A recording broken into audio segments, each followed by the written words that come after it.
Hello, everybody. Hope everyone is all right. Checking out here.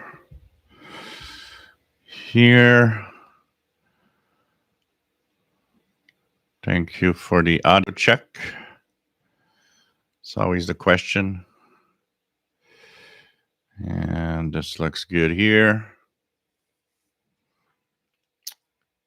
And we are in snowstorm. Well, end of snowstorm today, which is kind of interesting.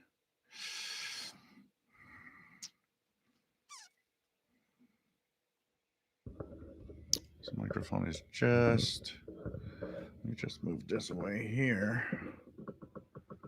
There we go.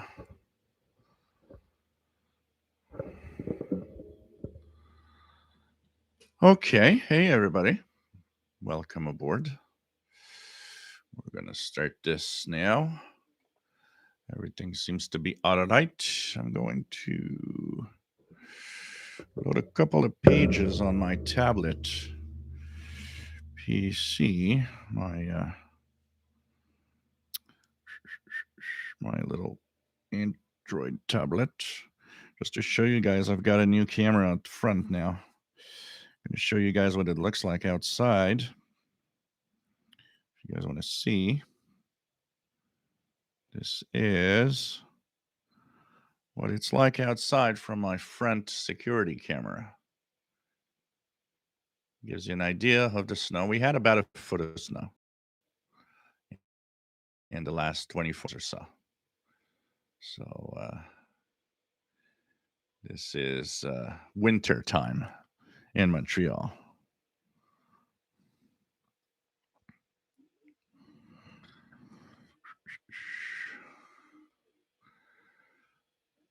Okay.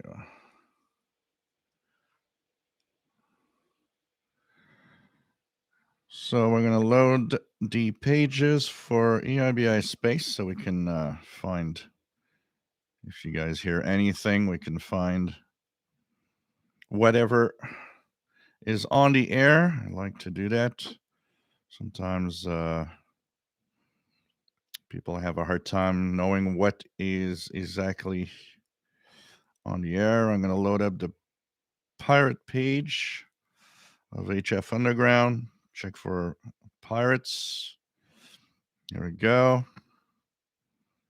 Apparently there is one already on 6875, which would be a relay. Oh no, it was yesterday, 17. Today was 17. So there's none right now. Sorry. So anyways, welcome aboard, everybody. This is the Shortwave Radio Live Show. We are live once a week on Saturday at 20 hours Universal Time. We answer questions. We talk about radio, all sorts of radio, shortwave radio mainly, but we go everywhere. And we, of course, have a great time with the radio hobby. This show is, really just one of the great places where anybody from, the expert to the newcomer to our hobby is welcome. And I think we have, and I got to thank actually all of you guys because you guys are great. And, you make everybody feel welcome. And that's pretty cool because that's exactly what we need. We were talking about how, in the past, a lot of radio clubs kind of were in competition with each other. And you're like, we don't need that. We don't need competition among, clubs or different groups of radio. Everybody has its own thing. And you know what? It's not a competition. It's, everybody trying to help in whatever way on the hobby. And I do my part in trying to help as much as possible and just have fun. So we are here, like I said, every Saturday at 20 hours Universal Time. And my name is Gilles. I'm located in Montreal, Quebec, Canada, where we are under about a foot of snow since yesterday. It's a big, heavy snow, too, because it's just borderline 0 degrees or 32 Fahrenheit. So the snow is kind of wet. And I shoveled 3 times since yesterday, both back and front. So good exercise. Um, we have a beautiful chat room with wonderful people that are here and that have great discussions, answer questions, and just share or ask questions and share with each other. It's really cool. When this is over, we have a Facebook group, which is the official SWL channel. Almost 3,000 members there. And we're close. We're not missing a lot of members to be at 3,000. I haven't checked today where we were, but we're really very, very close right now. And so that's where it continues. A lot of activity on that group where people share what they're listening to. I mean, if of all the groups that I've seen on Facebook about radio, the most civilized and the probably one of the most active, I think, because everybody, a lot of people are participating and sharing what they're doing, and it's really, really cool. And once again, it's thanks to you guys that are just so great to maintain such a high quality of Facebook group and of shortwave radio in general here on the channel, the YouTube channel. So I'll have a little sip of my drink. Not cranberry this week because I had no cranberry juice. They had no cranberry juice at the store when I went. So this is a blueberry raspberry mix fruit juice. So with my usual vodka. So cheers, everybody. Tastes different. It's good. Pretty good. So Sunwave, nice to have you on board, my friend. James Farley, nice to have you here. KD2GUZ from Old Bridge, New Jersey. Richard Wagner, nice to have you on board from Northeast Illinois. We have Rob in Phoenix, Arizona. Nice to have you on board. We have Kevin. Nice to have you here. WS2H from the Jersey Shore. Master Players Radio and Television Plus Gaming. Nice to have you here from Morgan City, Louisiana. WA5107 SWL. We have Richard Wagner. Nice to have you on board. Says, I keep saying I'm going to get a shortwave or SWL call sign and keep forgetting. So yeah, take the time. Do it while we're in the show. Take that time now. Do it now. Go to the website that they're sharing, and why not do it while you're at the show? And in a couple of weeks, you'll have one. What else do we have?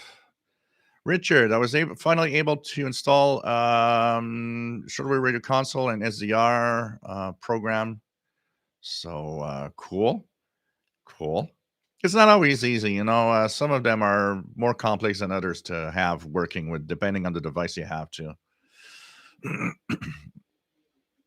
Sunwave, I tried QSLing hams. I hear from my SWARL, but it gets ignored, so I just quit doing that.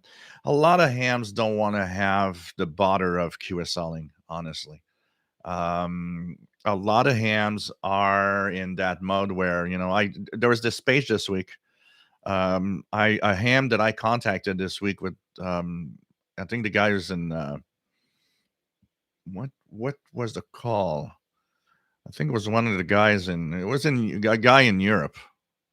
I'm almost wondering if it was not a German ham. And the first paragraph of his QRZ page, first paragraph is, do not annoy me with QSL card requests.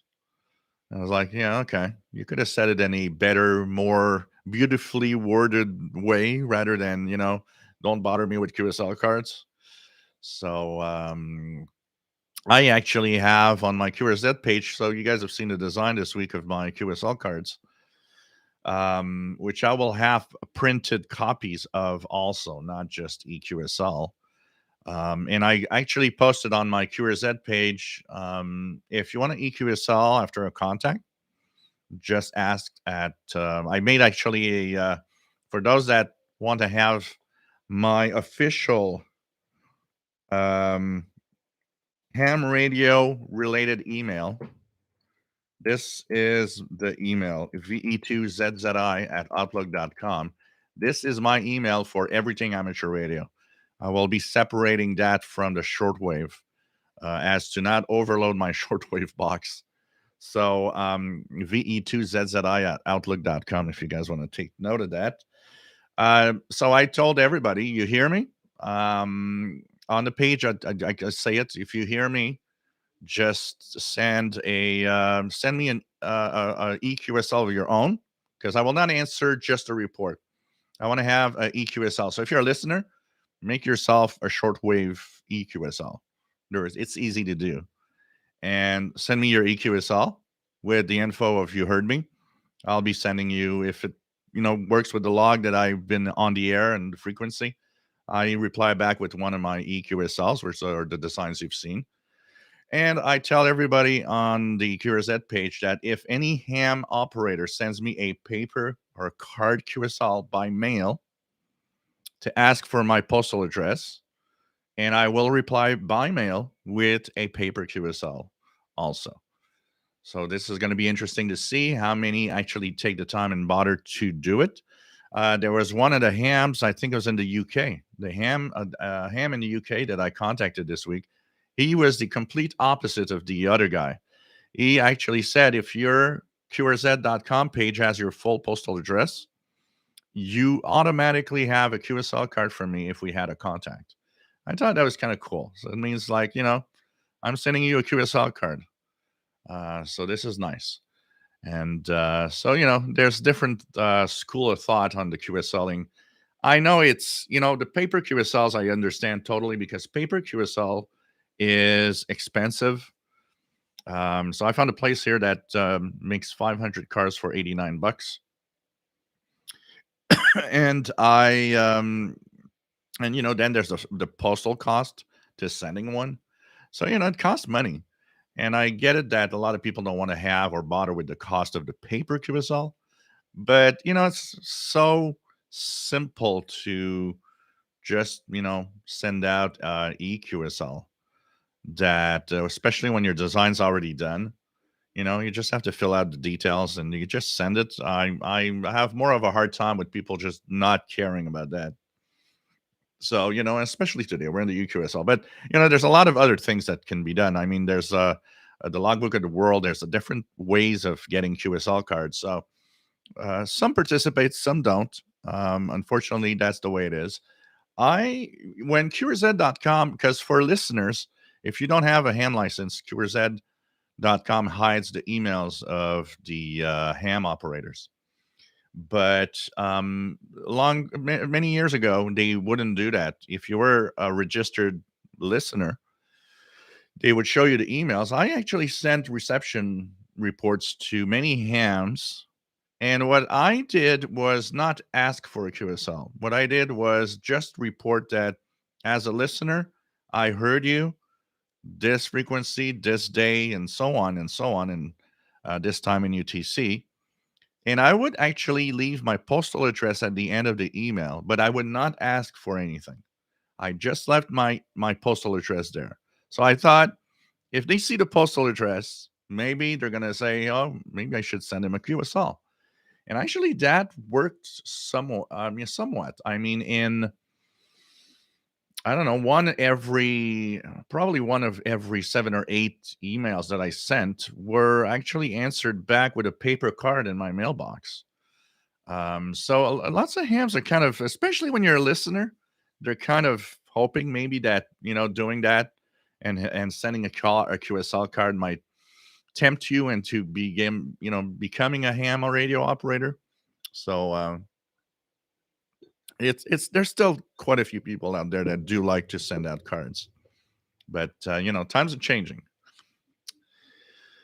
We have TV Dexter. Salut, ça va bien? J'espère que tu vas bien toi aussi. Nice to have you on board. DJW883. Nice to have you here from Southeast Pennsylvania.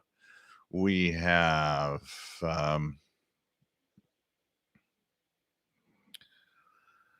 someone who says, one time a ham left me a message saying he didn't remember talking to me and didn't understand what the call sign was. Really snubbed his nose for me for trying to give a reception report. Yeah, we have to admit it, and I'll say it. There's a lot of ignorant hams out there, and it is obvious, especially when you start doing a lot of ham in contacts. You notice there's a lot of hams that, I don't know, they got their ham ticket, but boy, their score was probably not very high. They learned the question bank by heart and don't know half of what they've just studied. Fred Waterer, nice to have you on board, Fred. Nice to have you here. James Farley, can you send SSTV on 14230 on your show today to see who can get it? Well, because my ham gear is in another room, it's kind of a little complicated to do so. And I would have to stay there for a little while because if somebody answers back to my call, that also would mean that I would need to reply back. And the computer that I use for SSTV is the computer I have here, so I would have to go and set it up. But hang in there. In January, we're going to try something. I'm going to try to do a show from where my ham gear is, and we're gonna try a few things like maybe I'll call it CQ with a SSTV picture, stuff like that. Chuck, nice to have you on board. And 5KVO from South Texas. We have Log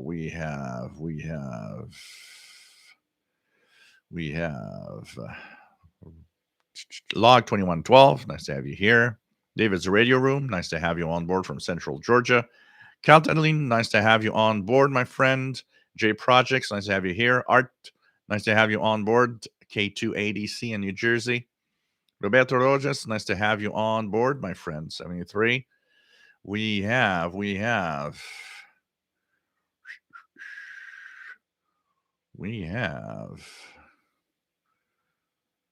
Yeah, lots of snow. That's a nice big foot of snow here.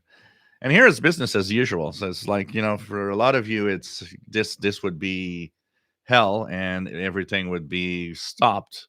Here it's business as usual. It's like a foot of snow or not, everybody just does his business like nothing happened.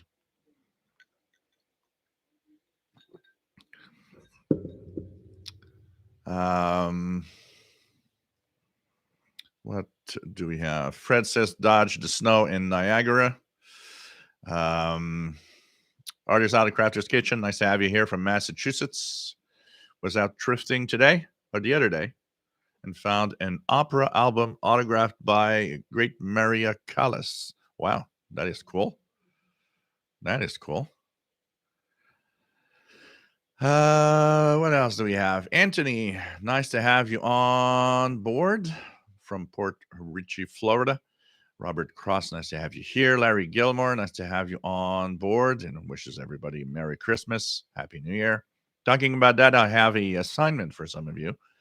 Greg, nice to have you on board, and Merry Christmas, Happy New Year to you too, my friend Greg. Masters Players Radio and Television says we dodged a bullet as well, but heard about New Iberia got hit very bad by the medical area. So okay, at least because I know that the same storm that's giving you us the foot of snow we just got is pretty much the same one that had a lot of tornadoes and bad weather in the U.S. A couple of days before. Cliff Moores, nice to have you on board from Southern Arizona. Thanks for the videos on solar weather. Yeah, I like to do some of those from time to time. A lot of people have a hard time understanding exactly what the space weather, and solar activity does on the bands. Rick from Milwaukee, nice to have you on board. Saldamino, nice to have you on board. KM4PPV in Kentucky. Glenn says that much snow would shut down the entire state and put me in a panic mode. Here it's like business as usual. It's really, we have an army of trucks that just go through the streets while the snow is falling. So it's like, the only thing you got to do is shovel your car. But apart from that, once you shoveled your way out, you're good to go. The roads are not too bad. Robert Cross says, will you guys be doing any shortwave listening, tuning around the bands on some night show? Yeah, well, we're going to try to do a little bit today, and we're going to try to one thing I want to do and haven't had the time yet to do is do a kind of random tuning the bands, not an official show or anything, just random live tuning the bands together, just for the fun of it. I know a lot of people like that. Salamino says, I've not heard World's Last Chance, 9330 and WMLK. Anyone know what happened to them? I heard 9330. Let me just check it out here. So 9330 right now, there's nothing there. And 9275, do I have station? There's nothing there for now either. So I do see WINB and 9265. So I don't know what's happening today. Could be just propagation, but yeah, I would hear WMLK. If I hear WINB, I would be hearing WMLK on 9275. So they seem to be off. KW1161, nice to have you on board from sunny Tucson, Arizona. Tom, nice to have you here from Monclova, Ohio. We have Danny Shortwave and Radio DX, the famous other guy that makes live shows that I see pop up the live show regularly while I'm doing YouTube stuff. Nice to have you here.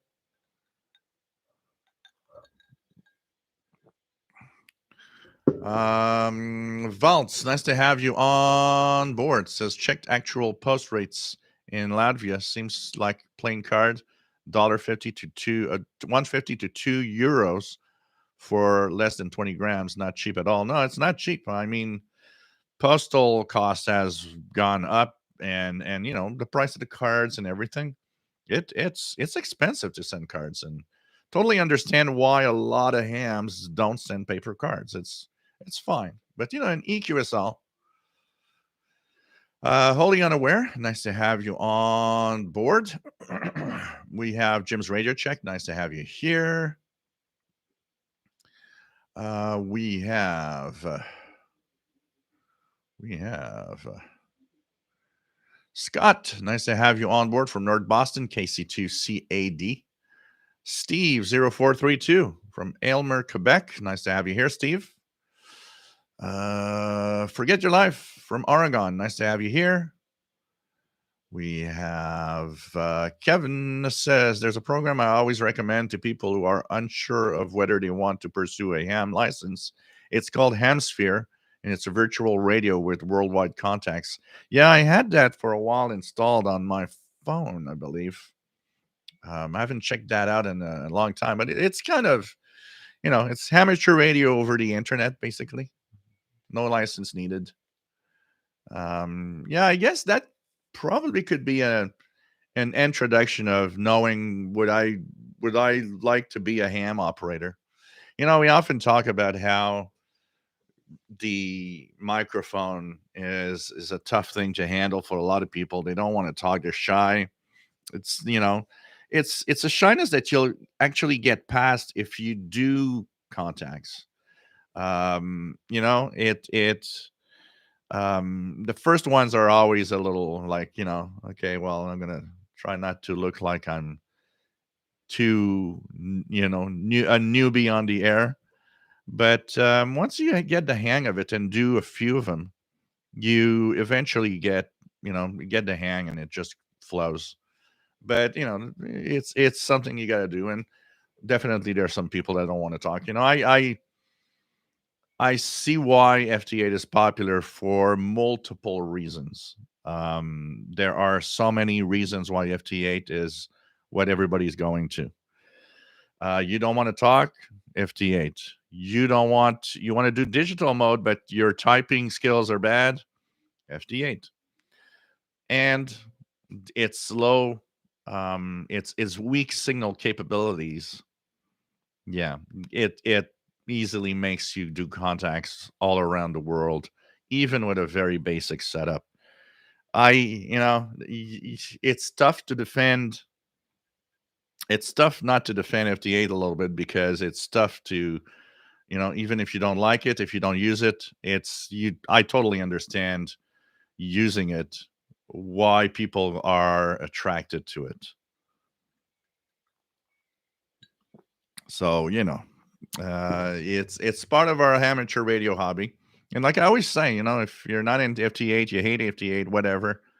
Well, it's your duty to do something about it if you're a ham operator, which means, well, take that microphone and go call CQ on the air. The more people that will actually make that effort, the more people on the bands and the more people are going to talk.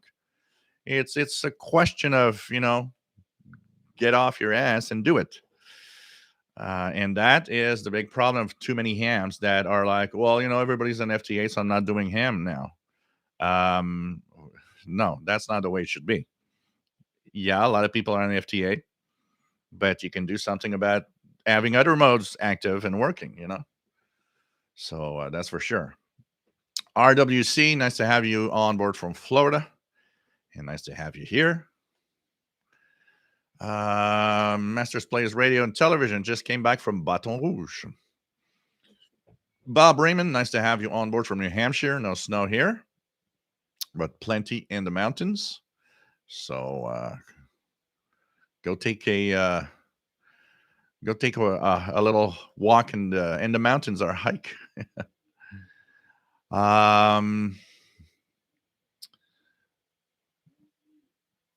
Robert Cross says, I have a shortwave radio on my watch list on eBay. Parts not working. I'm tempting buying it. Well, if you can fix it, why not? Mark, nice to have you here from Vancouver.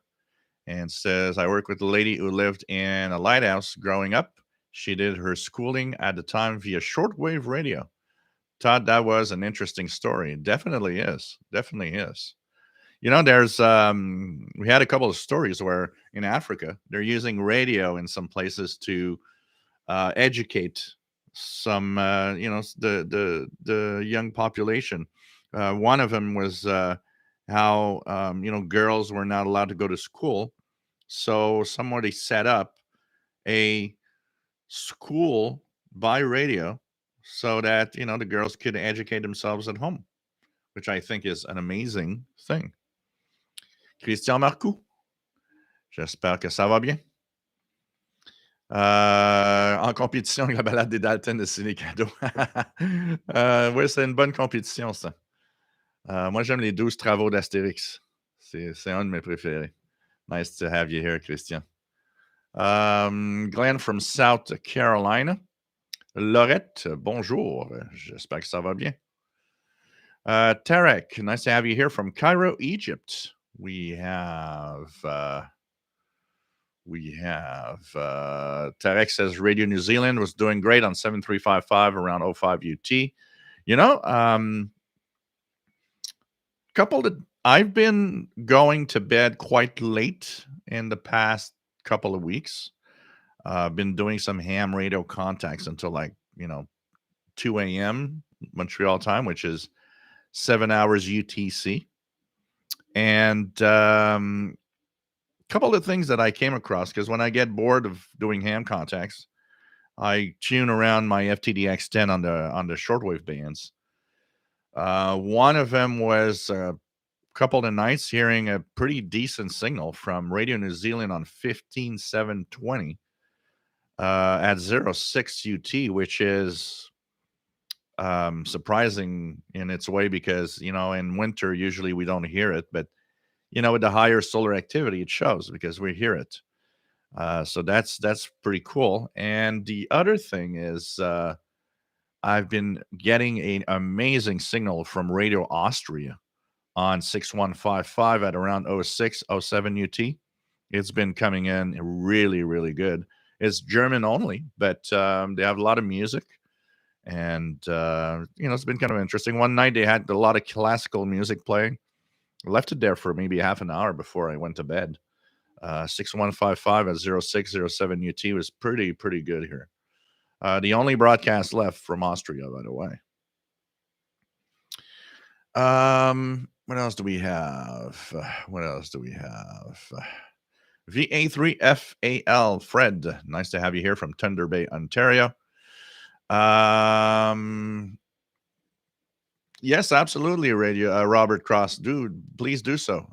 Use my official shortwave radio at Gmail email, though. Absolutely. I'd like to see that. What else do we have? Yeah, Greg, do absolutely go get your hand license, Greg. Mr. C's Garage, nice to have you on board.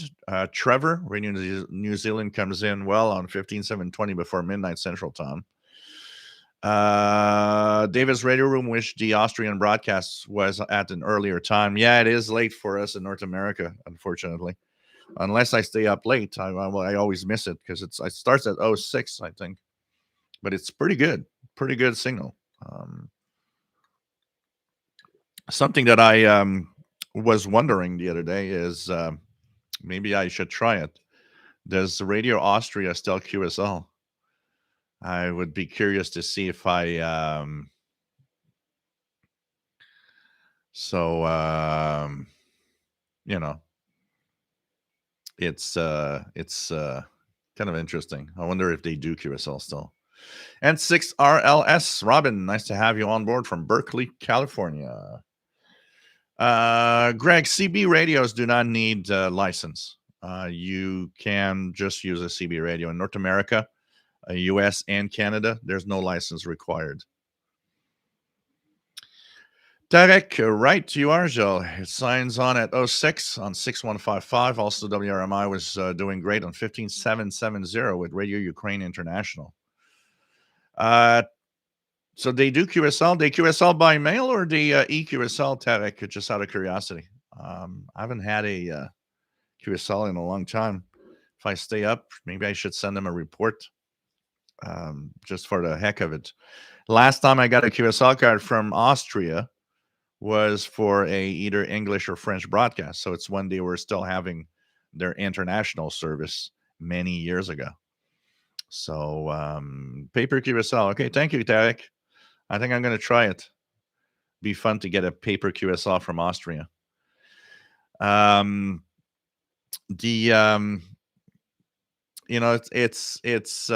of the things that I've been wondering because there was a rumor, and I guess it was just somebody that threw out because we never found any article, we never found any of the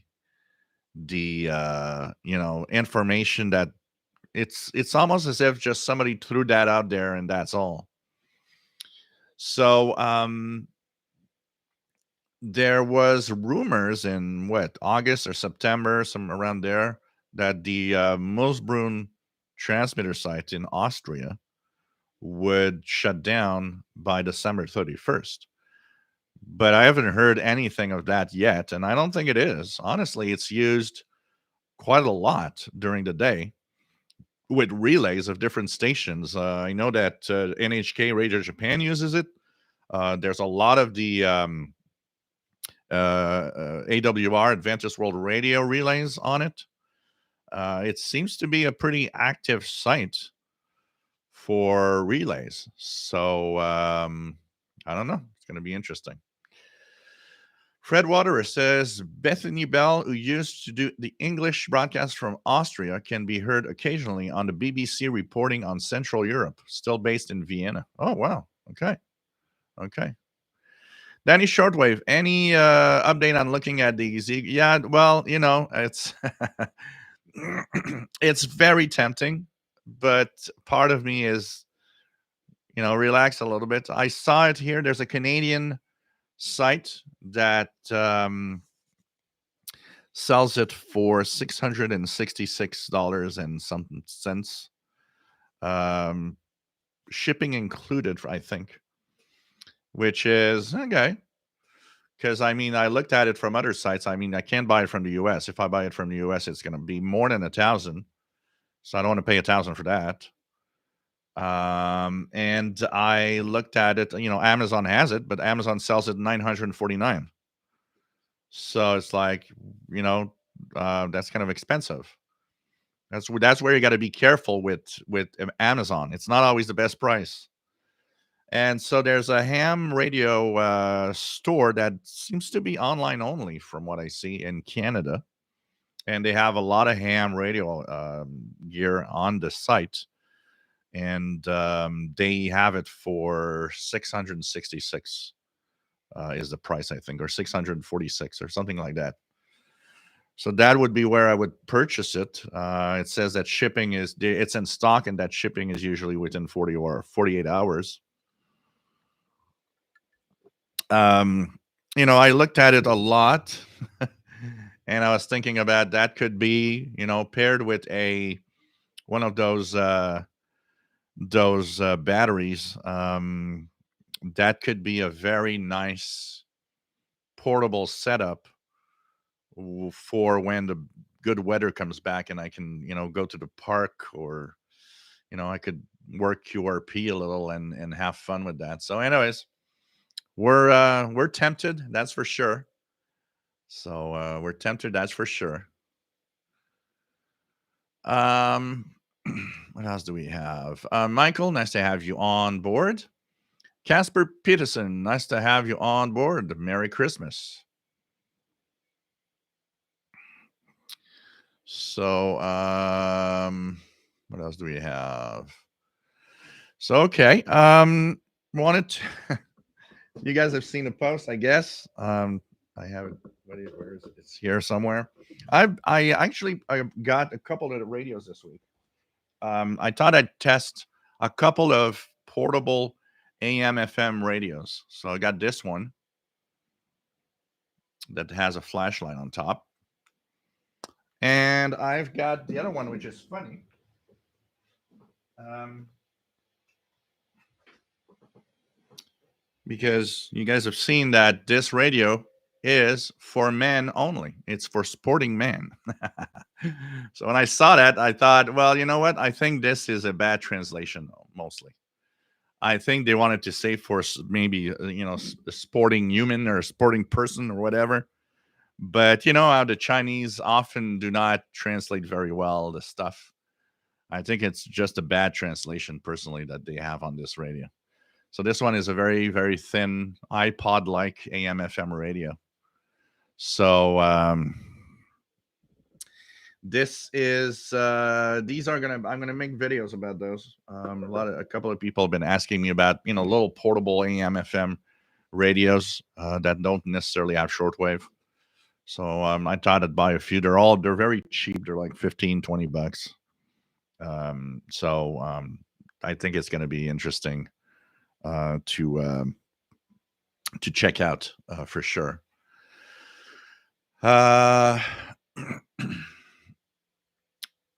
Robert Cross, I must also start posting shortwave radio on Facebook group. RWC KHP4227 was my old CB license back in the old days. My handle was Polish Penetrator. It's nice to have you here from Florida. Casper, I think the air should be for everyone, license or not, free speech, a free world. Yeah.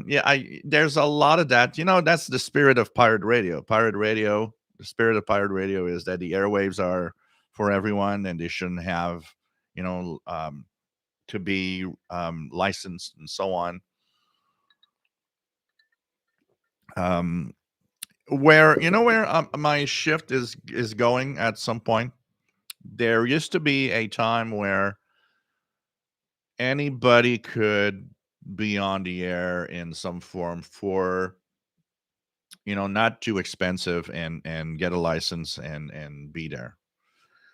And slowly that changed to become a very expensive enterprise. So if we're not talking about here ham radio, we're talking about being a broadcaster is now something that, unless you have a lot of money, being a broadcaster is not feasible for most people. And it's now only, big gun companies that have the money to be on the airwaves. And I think that's where it becomes a problem. I think media should be a little more open, and there still should be, you know, ways to get on the air without having to spend an outrageous amount of money to operate. Um, the idea behind licensing, of course, came from the fact that, well, you don't want to have anyone going anywhere and, just have the free for all, and it'd be chaos on the airwaves. But at the same time, look at how pirate radio is. Pirate radio, I always say it, is the unlicensed um, stations that actually are very professional and orderly, which is not what we would think of pirate radio in general. We would think of pirate radio as being this, chaotic thing where everybody's everywhere and who cares. No, they're very civilized, actually. They're careful of choosing frequencies on shortwave that would not interfere with other types of transmissions most of the time. I mean, they're not in the middle of the ham bands. They have these spots that they choose that are often rather quiet from anything else. Um, there's order in the chaos on the pirate world, so it's kind of interesting. But without being free, I think because we do need a certain order for transmissions not going everywhere. I think it should be more accessible for people to be on the air. Definitely. Danny Shortwave, that was my early Christmas gift from my wife, ZU G90, with the data interface and the fan. Had to buy the power supply. I'll make videos soon on it. Cool. Enjoy that new radio. Look at my AM FM tuner radio receives only the VOA Voice of America in all the band in amplitude modulation here in Congo, in Africa. And so I want to know why this.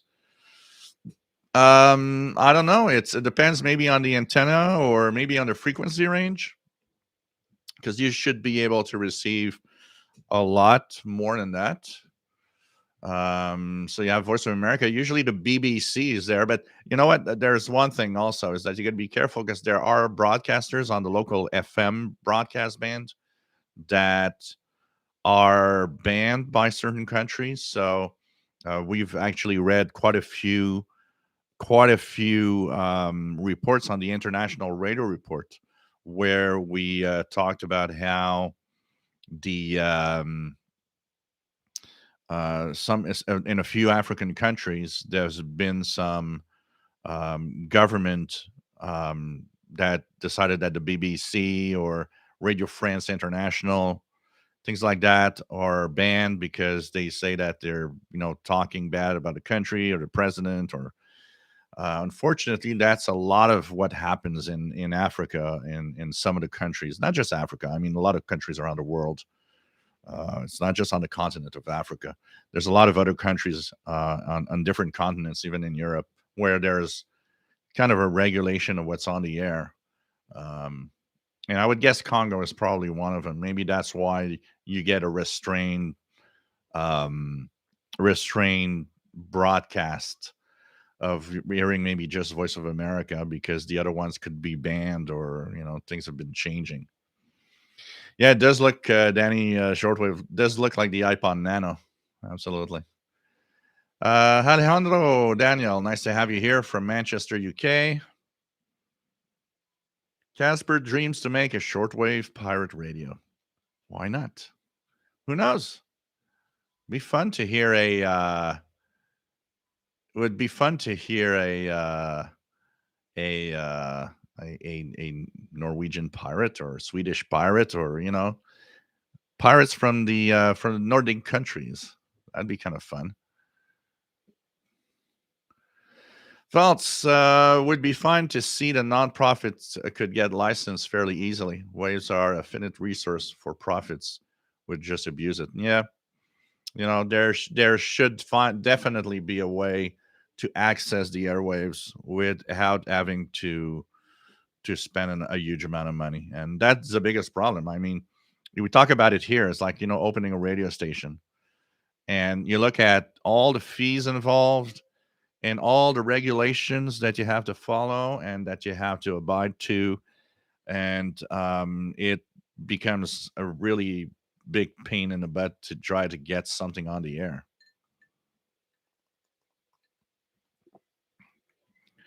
So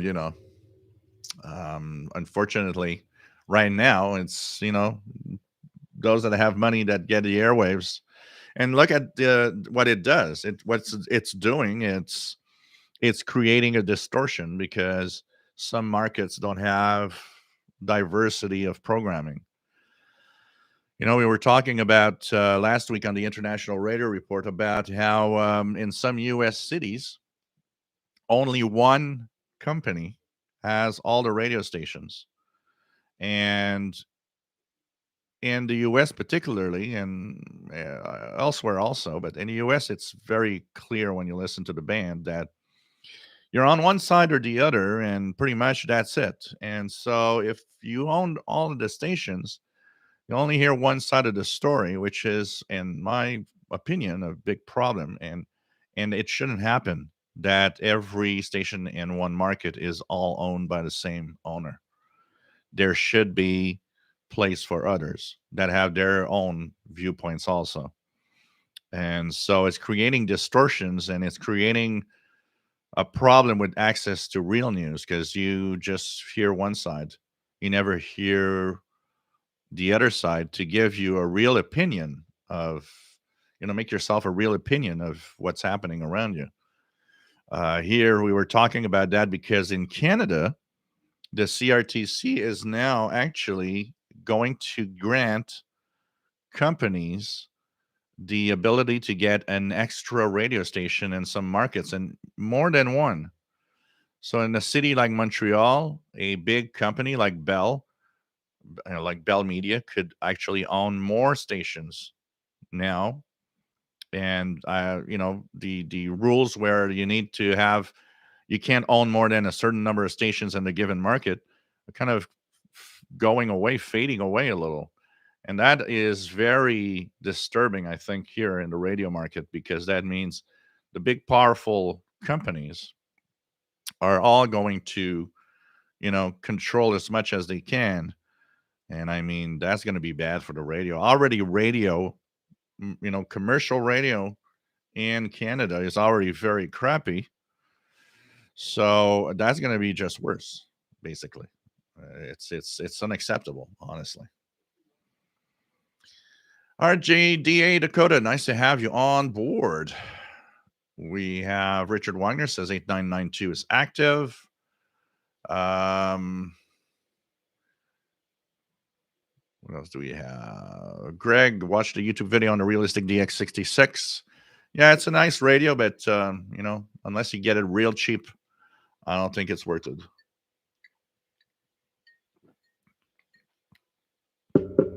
They're old radios. Casper says, I mean, it's not like everybody would get a ham radio and go crazy just because it's free. It just seems that in this world, we have created somebody who wants to control us. Yeah. Well, here in Canada, if we talk specifically of ham radio, your ham license is free. This is the new rule now. My ham license was free. It's the fees apply only if you have, like, for example, want to change your call sign. If you want to have another call sign, if you want to have a second call sign, there's a few things like that you'll have to pay a $60 fee. But the ham license, when you get your license, it is totally free, and it is lifetime. And here in Canada, lifetime means 120 years, which means, if I die tomorrow, my license will still be valid for 67 years ahead, unless somebody tells them that I'm not here anymore. And that is one thing that I hate, because it's like, well, there should be, even though it's free, there should be a requirement that, like every 10 years, you have to go online and just say, hey, I'm still alive. I want to keep my license.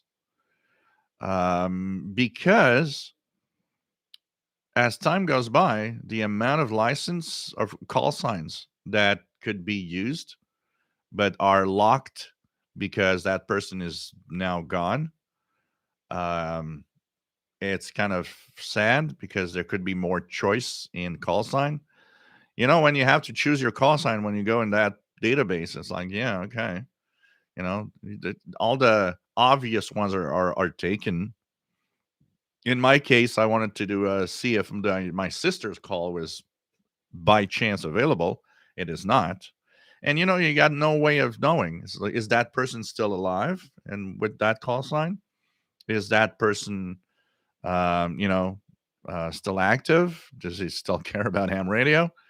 I find it sad that they don't put a way of just checking every now and then. Do you want to, keep? But I guess it's, they just don't care anymore. They don't want to take the time and to just care about it. It's like, yeah, forget it. Like, you got your license. It's up to 120 years, and that's it. And most people, in families, most people have no freaking idea that, your ham license, what the hell's that? Where I don't even know where to call for or send anything for, an amateur radio operator. They don't even understand. Most of the family probably don't even understand that your license, it's not CB radio that you just go on the air and that's it.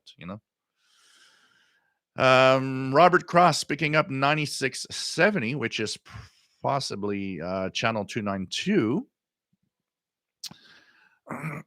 Glenn, nice to have you here from Hamilton, Ohio. We have RJDA Dakota. Most of the stations in my area are all owned by one of three companies.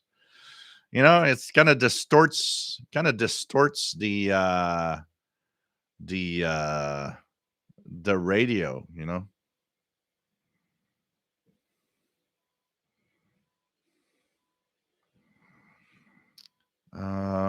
Casper says maybe they don't want people to tell the truth. And what truth? Yeah, well, it depends on the market. I think it depends on. I think the problem, and I think, well, I'll put it at this level. I think at least here in Canada, at in Canada is I think the free speech of having a voice for everybody is not a problem.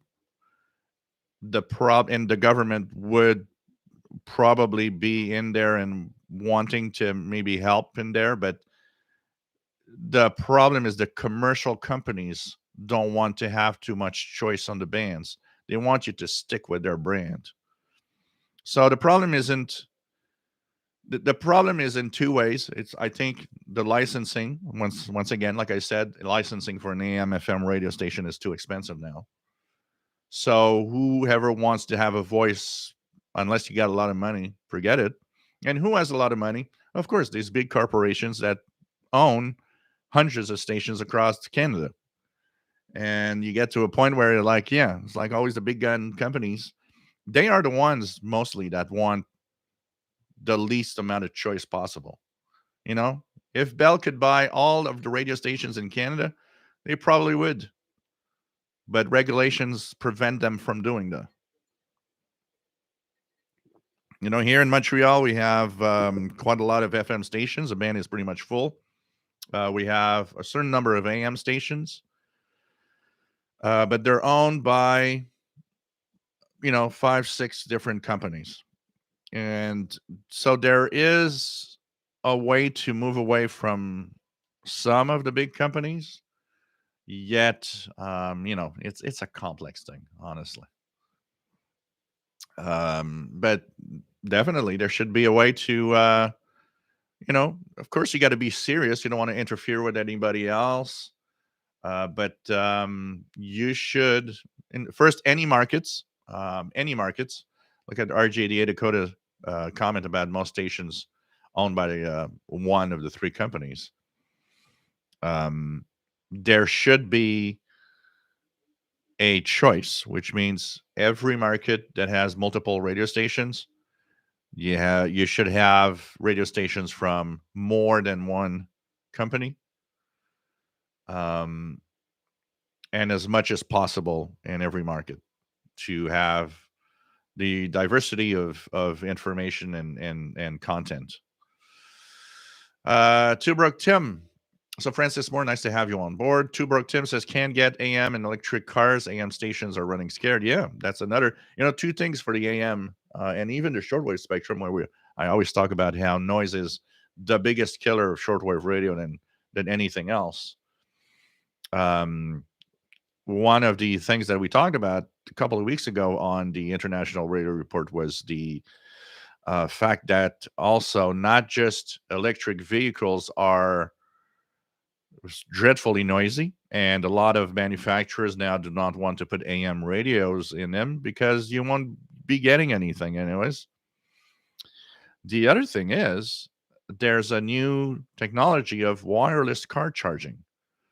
No more putting that charger to charge the batteries. Now you could just put your car on a spot that is a wireless charger. It's going to charge. They were saying that those wireless chargers for cars will be emitting tons of radio frequency interference on the long wave, medium wave, and shortwave spectrum. That means if someday all the spots here in the street, for example, would have wireless charging for cars, that means forget about radio. AM, FM, AM, not FM, but AM, long wave, short wave, it's all gone. All gone. And I find that so difficult to understand because, um, isn't there regulation like the FCC and all of that you're not supposed to make more than a certain amount of noise when you have something? It seems that that regulation isn't checked anymore. It's not important anymore. It's almost as if they gave up. There used to be a time, and you could see it by the electronics. There used to be a time when every company that made a device had to make it in a way that it did not create interference or the least amount possible. And what happened at some point? You get all of these devices that suddenly make more noise because companies are using switching power supplies that have no shielding or anything. And you're wondering how come all of that is now going through, and how come there's not that many, how many devices, look at that in your home and everything that you purchase. How many devices actually have a sticker that has been approved either by the FCC or whatever, the United Labs thing or Universal Labs and so on. And you see less and less of that, and it seems like it's free for all. Everything's just getting in, and who cares about the noise it generates? Who cares about how crappy it's going to be after you install it on the radio?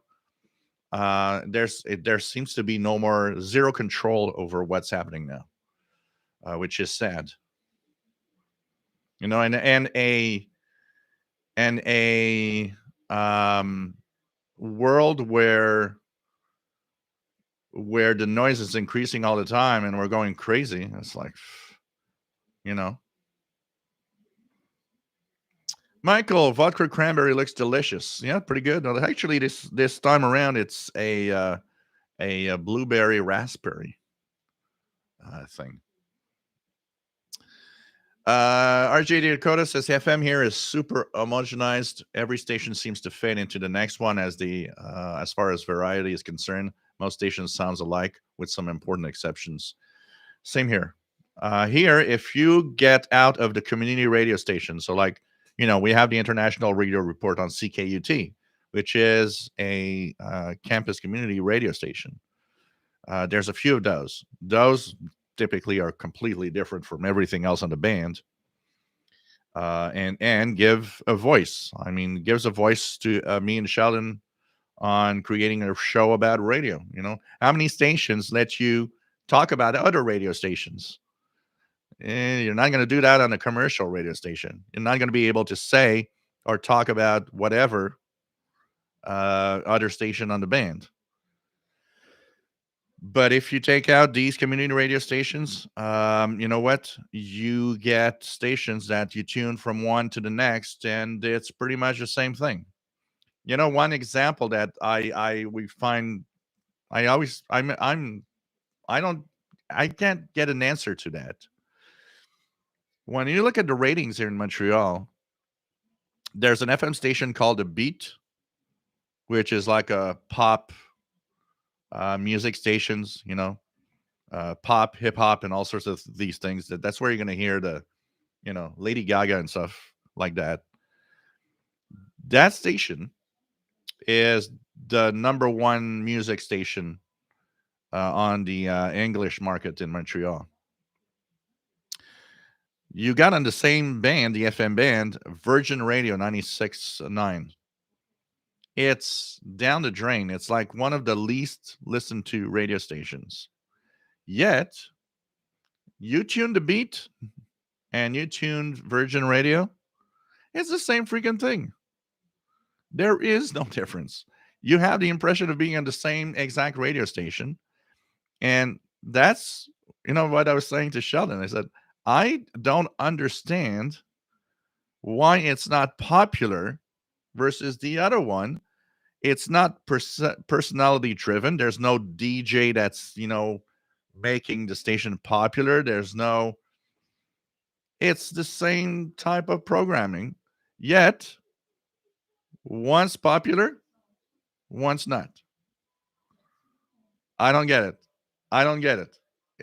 They're the same freaking radio station when you listen to the content. There are things like that I just don't grasp. How come that happened? Why is it like that?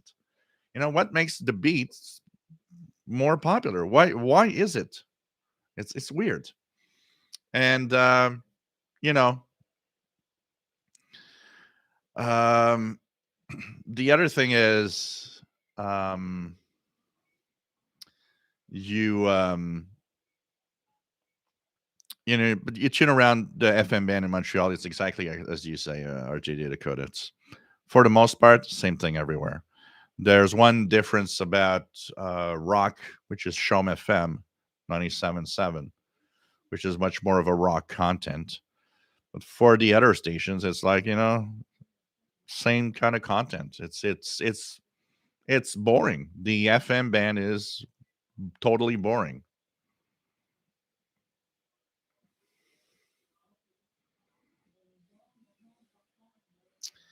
Um, what else do we have? Let's go down. Yeah, Vaults. I know there's an argument for keeping some of the silent key call signs, but I don't know. I would be for keeping some of them from maybe hams that have done something incredible on, in the hobby, but they should be released earlier than that. 120 years. Who's gonna be live 120 exactly? It's mostly, like I said, it's mostly a every 10 years, just survey, just ask, still a ham, still alive, and a quick answer on the website. Yeah, no problem, and there you go for another 10 years. You could argue, some people could argue, yeah, but maybe somebody somewhere is going to forget and going to lose his call sign without wanting to, and so on. So, I don't know. Nick Mikanovsky, is CKAC 730 strictly traffic reports in Montreal? It's all I hear from the station in Nova Scotia. Yep, it is a traffic station only, with a almost 0% listenership. It is sad to see that 730, the famous CKAC 730 Montreal, has become that traffic thing. So, yep, traffic station only. And that's the other thing about radio. If something happens, radio is not there live like it used to be. We had maybe 5 or 6 years ago, we had around midnight, there was an earthquake in Montreal, but the earthquake had a weird bang to it. It was very, very bizarre. So I thought, hey, look at that. And it was really quiet in the house. So it's like I heard it really well. So I thought, hey, I'm going to turn on the radio. And of course, nobody's live anymore. So it's like, yeah, okay, nobody's live. It was about midnight. The only station that was live still at that time, and I'm not sure they are still today, was the traffic station, CKAC 730. The only one that after about 3 or 4 minutes got on the air and said, we're getting reports of something that maybe an earthquake just happened. And that was that traffic station because the guy was getting calls from listeners. Everybody else, nothing. And I mean, okay, it was not the type of earthquake that you have access to nothing anymore. I mean, you could go on the computer or your smartphone and check, the earthquake center or whatever. Um, but still, it shows you that, something, back in the day, I remember in the 80s, 70s, 80s, something happened. The radio was the radio was on it 5 minutes later, and we were talking about it. Today, something happens. Yeah, nobody knows.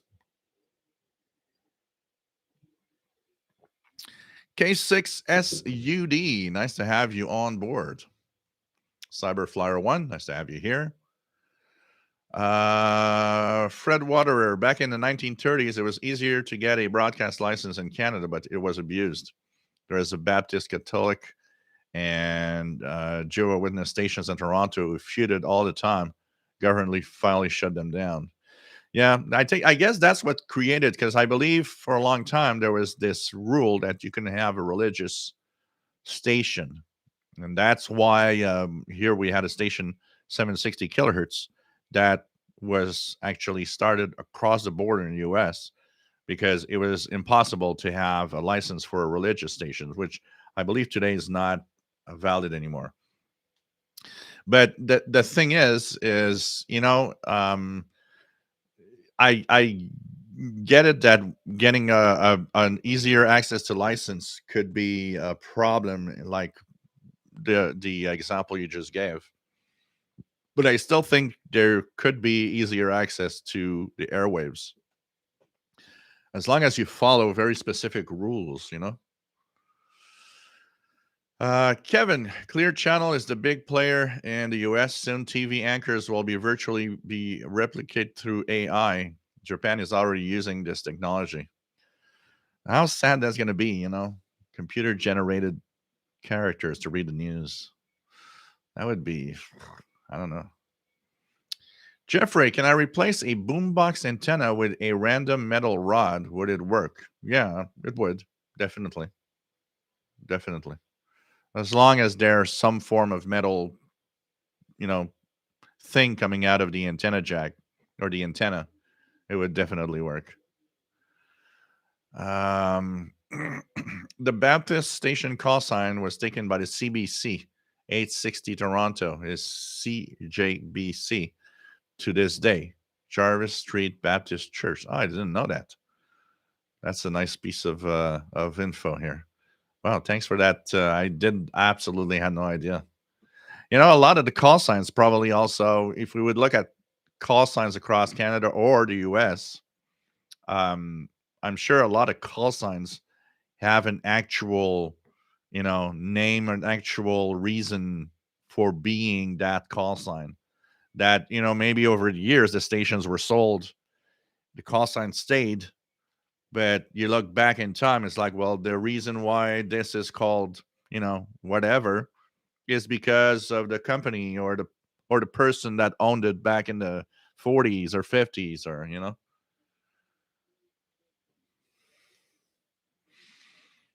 Um, Brad, nice to have you here from Texas. Better late than never.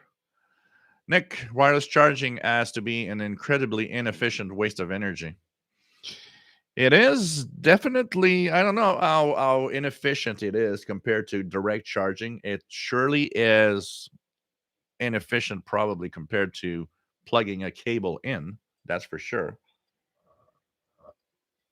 I mean, look at Look at wireless charging for phone. I have two wireless charging pads here.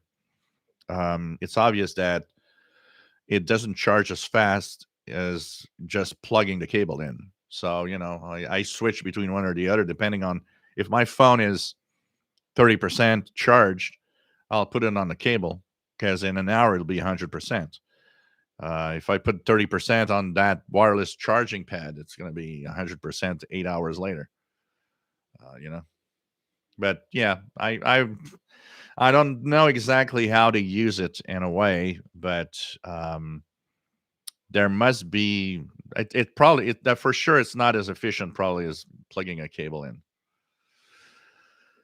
Michael says it's like supermarkets, all the food choices, and it's like only five corporations that supply the choice. Yeah, definitely, definitely.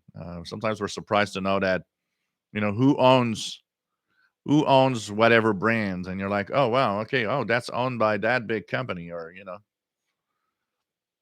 RJ Dakota says there used to be a part 15 of the FCC made a device which could not detect interference from another device. Casper, exactly my point is all the licensed radio station is the same crap. They're not free, it seems. There are rules. Yeah. They shut down 10 local stations in Copenhagen. Yeah. I don't know. Where the choice is getting more and more difficult. That's for sure. For sure. Jeffrey, nice to have you here. Yeah, Underwriters Laboratories. Thank you so much. I was searching for the Underwriters Laboratories, and there's the other one, ETL, which is I don't remember what it means, which are kind of to check for electric standards and so on and compliance. Brad says, and of those, how many approval stickers are real? That I can talk to real well because I actually I'll give a little story here of a lining company that I worked for. Um, they would make a lot of different lighting systems, very complex lighting systems. They would send one copy of a lighting system to be tested. And I mean, it costs a lot of money to have your stuff tested by these laboratories, by the way. And then it would get approved, or you would have to modify it, and then it'd get approved. Yeah, okay, it's fine. You can approve the sticker on it. But the trick is that the model was approved, and what they would do is everything else that is kind of similar but not exactly the same, they would say, well, you could put stickers on all of those too. Which was, yeah, I don't think you can do that, but okay. So actually made me understand that, yeah, that sticker doesn't always necessarily mean that, and sometimes there were changes in design. And they were using crappy switching power supplies for a lot of the stuff they sold. And I mean, that place was radio hell. If you would live next door to that place where they make those lighting systems, I'm pretty sure you have zero shortwave reception. And I don't even mean this, even the strongest ones would probably not go through. It's completely nuts.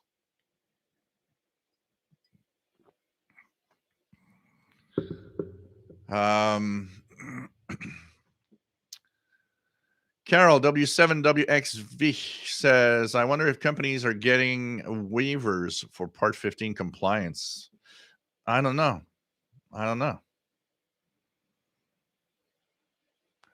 Jill Naveau, after 1 or is it 2 years after Brother Stare dead? Is he now on a local AM station here in Southeast Texas 24/7? Have you any news about that Overcomer broadcast?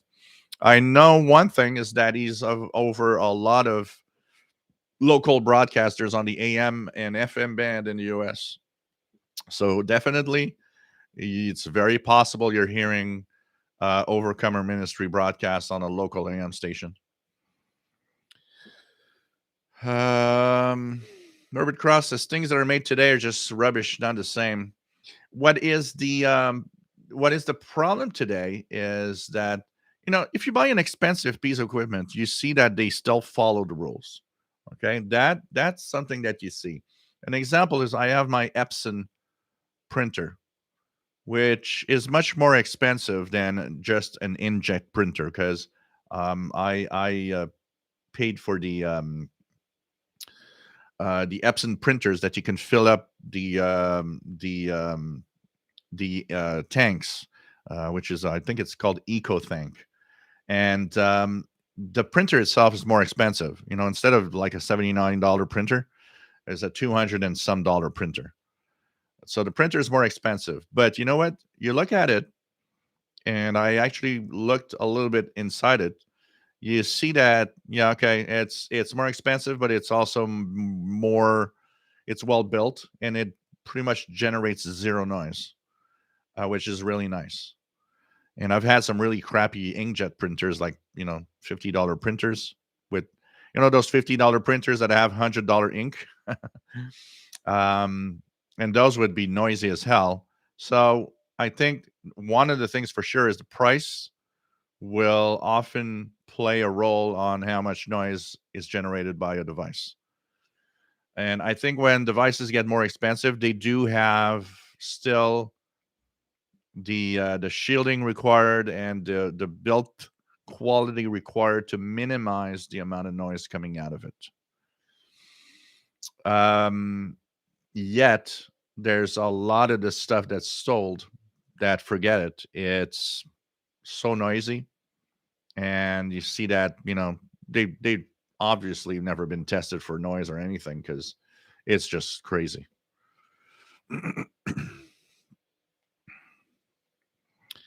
What else do we have?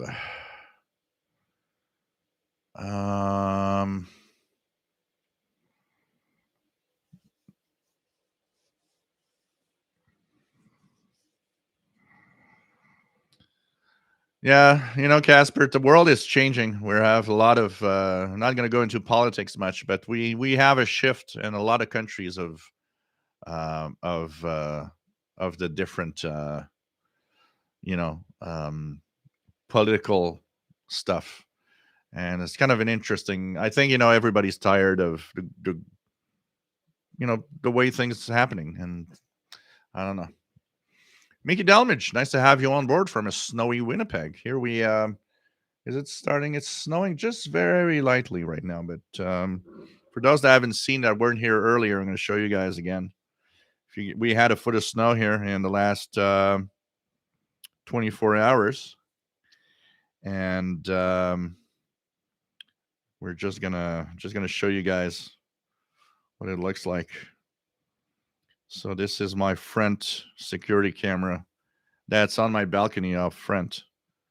It actually has a huge amount of snow on it. I need to dust it off. So just gonna show you guys the front camera if you want to see what snow looks like. So a foot of snow here in Montreal, which is business as usual. So this is what it looks like right now. That's from the front camera. So we're gonna have a white Christmas. Pretty sure. Pretty sure. Just quickly, I'm gonna check if pirates are on. If anybody's having a pirate radio. So there's something on 6946 AM, and that's been at 2117, so not long ago. 6946 AM. Let's check for Nick's 946.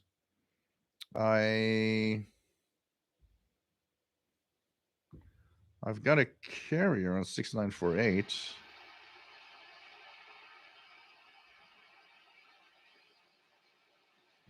I have a carrier on 6948. So I don't know if that's the pirate station or not. And so That's what's happening now. So that's the snow we had. Very snowy Montreal also. Kevin, have you have ever had flavored vodka like Stolis, or are you a vodka purist? People near me get bent out of shape if you look at a Russian vodka. Um, I'm not a purist. I do like the vodka to be. I don't like flavored vodkas, and I have tried some, but I usually don't like them. I like a good vodka. I'm not gonna go crazy over it. It depends what I do. If I do a drink like this, whatever vodka it is, it doesn't matter.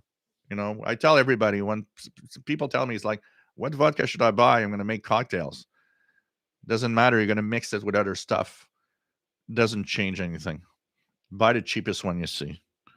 If you drink it um pure without anything else, now you're gonna have to choose your vodka because they're not all equal and some are horrible. But if you mix it like this, it doesn't matter that much what vodka you're gonna choose in general. But I'm not a purist. I mean, I'm okay. I mean, here we can't get Russian vodka right now because it's banned from the liquor stores. And I've never been a big fan of it anyways. Nice to have you here, Adesh Manar Rankinson from the Trinidad and the Caribbean. Nice to have you on board. Jeffrey, the FM stations are working fine without the antenna, though. Only the base of the antenna is there. The rest of it's gone. If you're receiving your stations well without the antenna, just leave it like that, Jeffrey. Doesn't matter. Honestly, it doesn't matter. The antenna's there mostly if, like, if you would be on a fringe location, like far from the stations, and you need to have a little boost so that stations are weak, then the antenna is kind of useful. In a city like here in Montreal, stations are so strong here that almost every radio I operate on FM, I keep the antenna closed because or else they're just going to start overloading. Dan V, nice to have you on board, my friend. I'll try to go down a little faster also.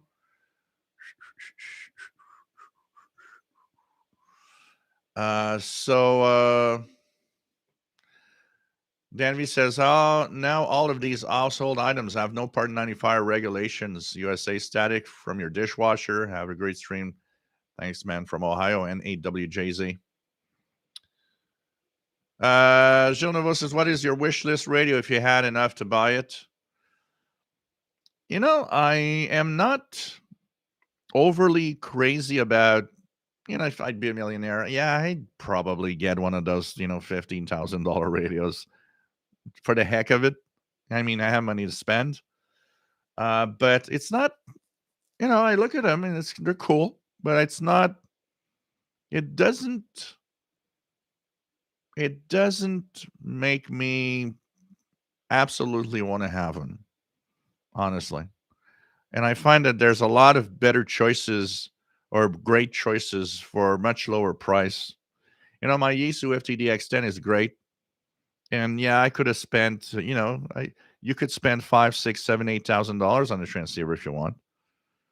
Um, I don't know. There's kind of a price point where I'm like, this is great for that price, and I don't see why I should go into a higher price point than that.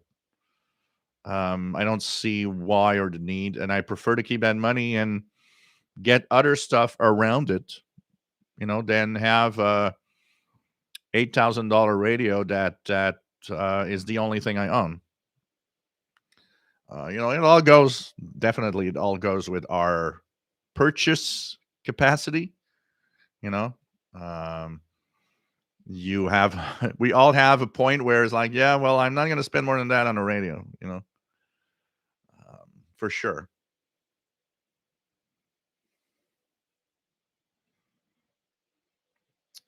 What else do we have? RJ Dakota says all across the country, most stations calling themselves The Beat are all high heart stations. I think they actually copyright the name and format. It's possible. Rennie Charbonnier, nice to have you on board from the Netherlands, my friend. KW1161, who wants to live 120 years? Not me, where you would try just to remember to breathe. Yeah, well, if you're in good shape, but no, if you get, my old next door neighbor, which was an old lady, she lived alone in the apartment until 90. She was 94, and I mean, man, she would get up the stairs, and I'm not kidding. She would get up the stairs here, and she would probably be in better shape than I was at 50, getting up the stairs here. But if you live to 90 like that, yeah, cool. Why not? But if you get like, it's not always. It's not always. RJ Dakota Zoomer Radio. Gina versus how is Mr. Paul the cat? Pretty good, pretty good. I mean, they're having a great time. I don't know if I have the picture here. I'm just going to show you a cute picture of both of them that I took this week, I think. Because now, I mean, with the snow and the cold, I mean, my Mignon, the other cat, is always here now. It's just so funny. Do I have that picture close by? I have the picture close by. Trying to find it. If I don't find it fast, it doesn't matter. But here is one. It's very cute. This is Mignon licking Paul's head. So here we go. In the living room. And about 30 seconds after the picture was taken, he smacked her because he said, okay, that's enough. But yeah, Paul is well, and so is Mignon. Fred Water, didn't Mont Tremblant get its name from a huge earthquake in the New France era? It's possible. I don't know. I've never searched. It never came to mind why it's called Mont Tremblant, actually. But that could totally be possible. Absolutely. We do have regular earthquakes for sure. Not big ones in general, but and there's also because one thing that I never occurred to me to check out why, but because we also have, and that's it would not probably not be named like that for that reason because we have a bunch of trees in that area. That's in French we call them trembles, and so I thought maybe it could be because of the trees also, but yeah, it's possible. Now you piqued my curiosity. I need to check it out. Vault says would expect something like CBC Radio 1 to cover such things live. Don't know enough about no. Most of the programs in the evening, late evening, night are not live anymore. They are recorded shows that are played coast to coast at different time. So getting live stuff during the daytime, yeah, it's okay. But during the nighttime, forget it. You're just listening to recorded shows. So if it happens at two in the afternoon, yeah, yeah, they're gonna break in with something. But if it happens at 2 a.m., forget it. Doug Smith, nice to have you here from Virginia. Paul from Vermont, nice to have you on board. AA1SU. Fred Waters, CKTB 610. St. Catharines was owned by a brewery. Canadians know their beer. I like that. KWC 1161 WLS was owned by Sears and stood for world's largest store. Ah, that's nice. That's nice. What do I make of the new TV standard? I don't know. I don't know what to say. What do you mean as the technical aspect of it, or what we see on TV? Mr. C's Garage. What are some of the best sites, YouTube channels to study for ham license at US? You can study. I'd start by going to the ARRL website, and there's a lot of online study guides that you can check for studying for a ham license. RJD Dakota, WGN stood for World's Greatest Newspaper and owned by the Chicago Tribune. So that's cool. That's cool. WCFL, says Richard Wagner, Chicago Federation of Labor. Huh. So there's a lot of that going on, actually. Pretty cool. Pretty cool.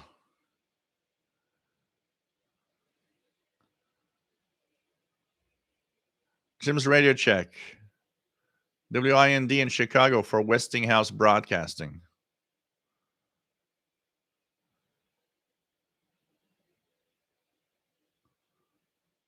Harold Anderson, nice to have you here. LB1NH in Oslo, Norway. Lots of snow. We have a lot of snow here too now since yesterday, because before yesterday we weren't even sure if we had a white Christmas.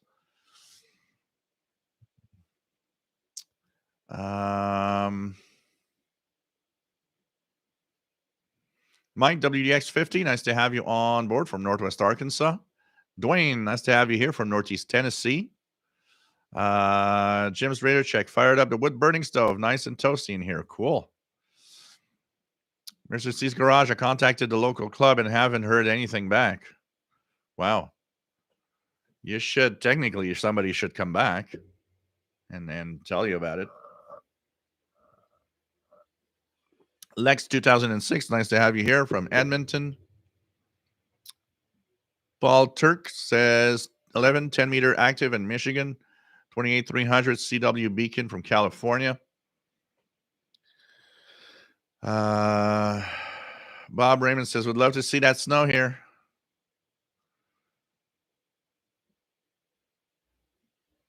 So it's pretty cool. Trevor says Glenn Hauser wrote this funny note about 9330 being offline in his log. No WBCQ, WLCR, and no Cuban spies either. What a waste of spectrum. When they're on, still a waste. Definitely.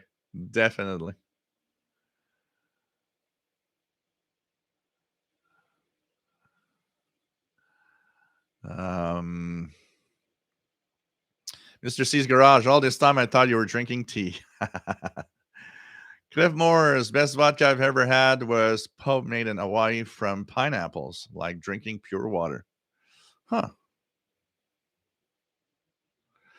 To Rook Tim, AI broadcasting is coming. For the stations, it's cost efficient. It's only a matter of time. It's also losing listeners, because everything that becomes too automated, you see that there's a drop in listenership. And it's showing also on the AM FM band, where you see that the people are not tied anymore to the stations to listen to. It's getting too boring and too there's no more personality driven radio, and a lot of people are just switching off. Francis Moore had to drop out of the Ham Foundation license here in the UK as carrying duties have gone up another level. Just can't focus. Hope to resume next year. Take care, my friend, and stay safe. And think about yourself also, because I know one thing is that when we are caregivers, there's not a lot of people that think about us. It's a tough job. So hang in there. And yeah, you're gonna get it. Just take the time.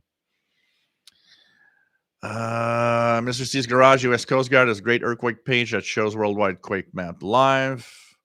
BT Radio, my 5-watt 10-meter beacon is finally back on the air on 28243. So if you guys want to try for our friend Paul's 10-meter beacon, 28243.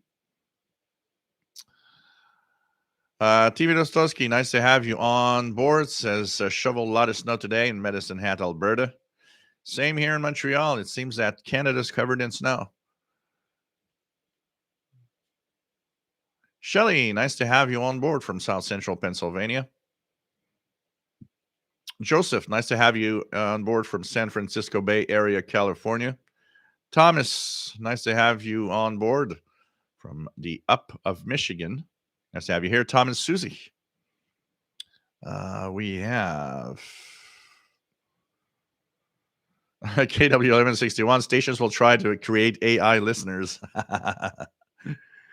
AI listeners. Oh, man.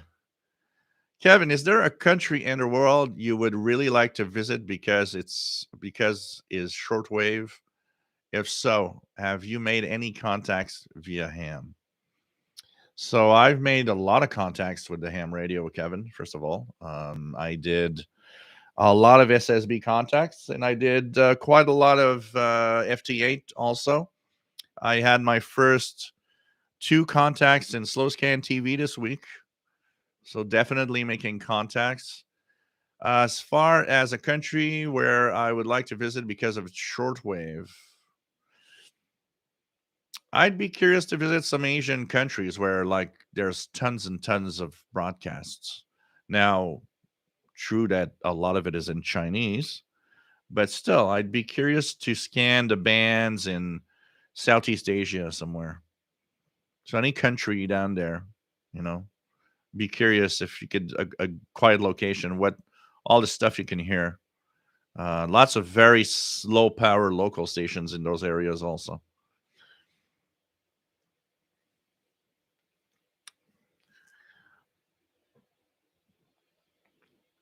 TV Dostowski, is buying an HF transceiver without being a licensed ham allowed as long as you do not transmit should be no problem. It just gives you the option to become a ham and have the rig. Well, technically, there's no rule. There's no rule as to owning a transceiver by itself. The rules are created by the stores. So some stores refuse to sell to a non-licensed person a transceiver. But if I look here, I ordered my Yaesu FTDX10 from Radio World in Toronto. They never asked for my ham license. They just shipped a radio. I don't think they really checked or cared about it. They just wanted to sell a radio. Because owning a transceiver is not illegal. What's illegal is transmitting with it without a license. So technically, yes, it's a great option if you're to buy a higher end receiver. Definitely getting a ham transceiver is a good idea. If you eventually plan on becoming a ham, you'll already have the radio. Hey, Matt, MDK2, nice to have you here from Denver, Colorado. Going to family stuff today, so we'll be on my only post. So have a good Saturday. And yes, by the way, because you just reminded me of something. So next week we will be live, and actually Santa will be here. I was able to actually, Santa's really busy on the 24th, but I was able to get him for a few hours so that he can be here.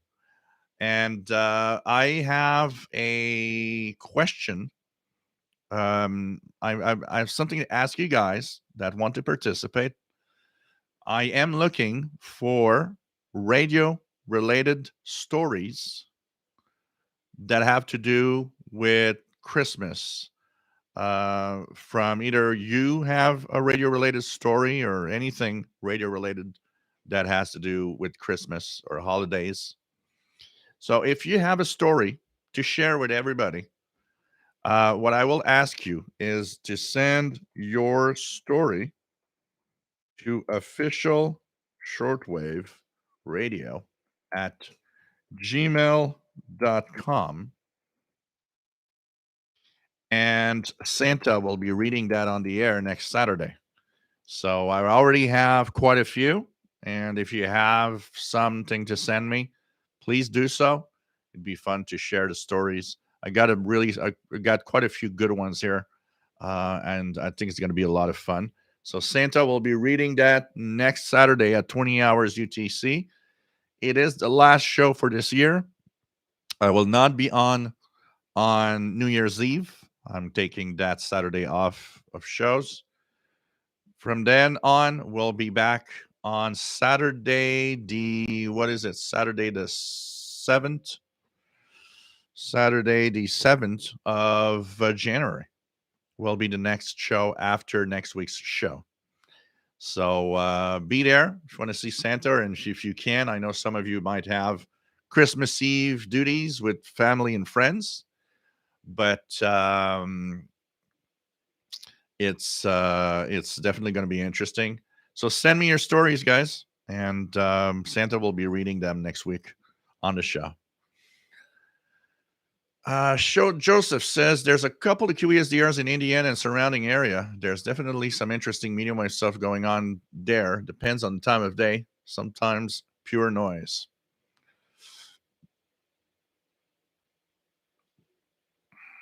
WFG 59, nice to have you on board from mid Michigan. David, nice to have you here. Other than visiting, why not just use QESDR to access radios in the Asian countries? I've already done that many times, definitely. I've used a lot of the Kiwi receivers online for checking the bands and so on. But it'd be fun to be there in person to, kind of go through and live it in person someday. That'd be kind of fun. But I already do that. I already go to a lot of the Southeast Asia SDRs. A lot of them are difficult though; they're noisy. But when you find a good one, I listened to Laos in English a couple of weeks ago on one of them. I've listened to quite a few local broadcasters down there. Some of the Indonesian low frequency relays and stuff. Uh, Very interesting.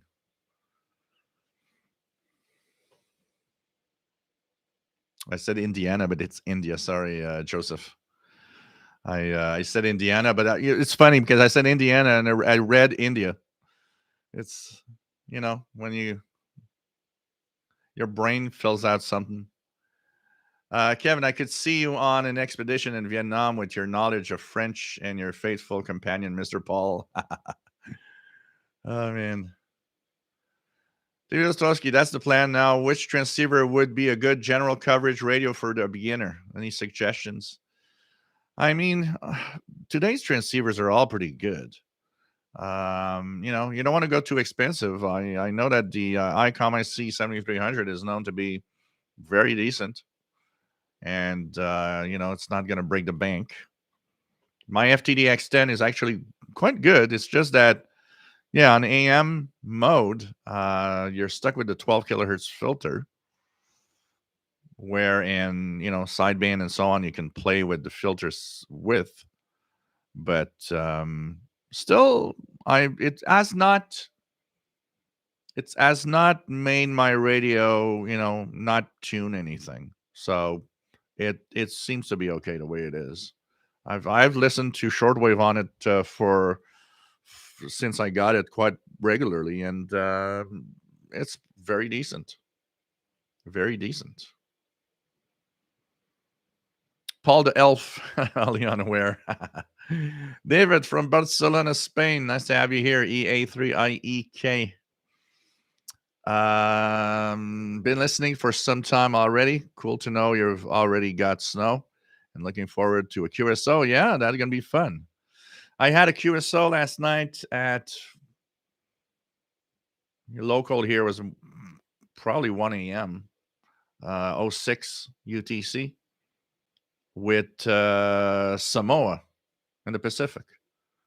I was quite thrilled about that. On 10 on 30 meters. On 30 meters.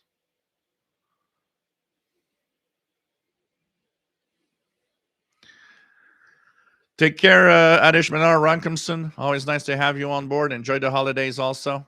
TV Dosowski says, on New Year's Eve, I like to watch Woody Allen's movie, Radio Days. It's heartwarming and nostalgic. Good radio content. Robert Varner, nice to have you here from New Jersey. And says, remember to just say no to snow.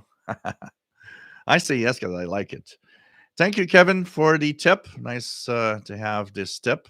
Thank you so much. What else do we have? Greg is in Franklin, Wisconsin, and have a dusting of snow for Christmas. Keegan DXer, nice to have you here from Northwest Arkansas. Nice to have you on board, my friend. So, I had a couple of questions I wanted to answer from some viewers' email. One about using wideband receivers like the so the question came because there's someone that was able to, he could get a ICOM ICR20 from ICOM for a ridiculously low price of like $150. And he told me, should I get it? And is it good for shortwave? For the R20 specifically. So at $150, you know what?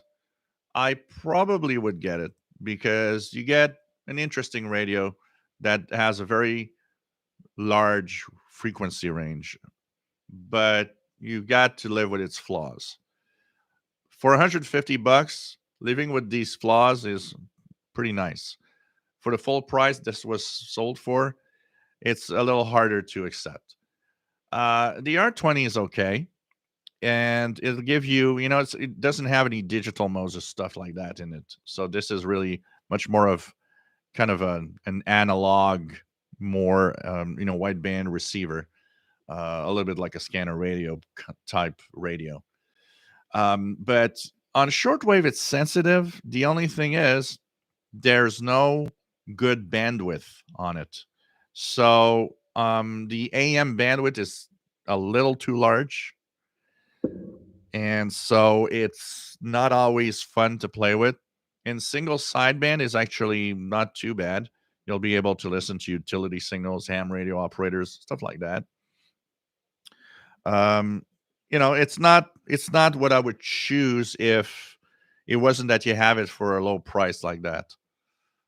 Because you're better off with, $150, you're better off with a good portable shortwave. It'll be much better on shortwave than this is. But that said, you have a few things in here that are cool. Put an SD card in here. You can record shortwave broadcasts, record what you're listening to, all sorts of things like that. It's pretty cool. But don't pay more than 150. That's for sure. I don't think it's worth much more. And I regularly get, and actually I need to make a few videos. I've been not done videos on that a long time.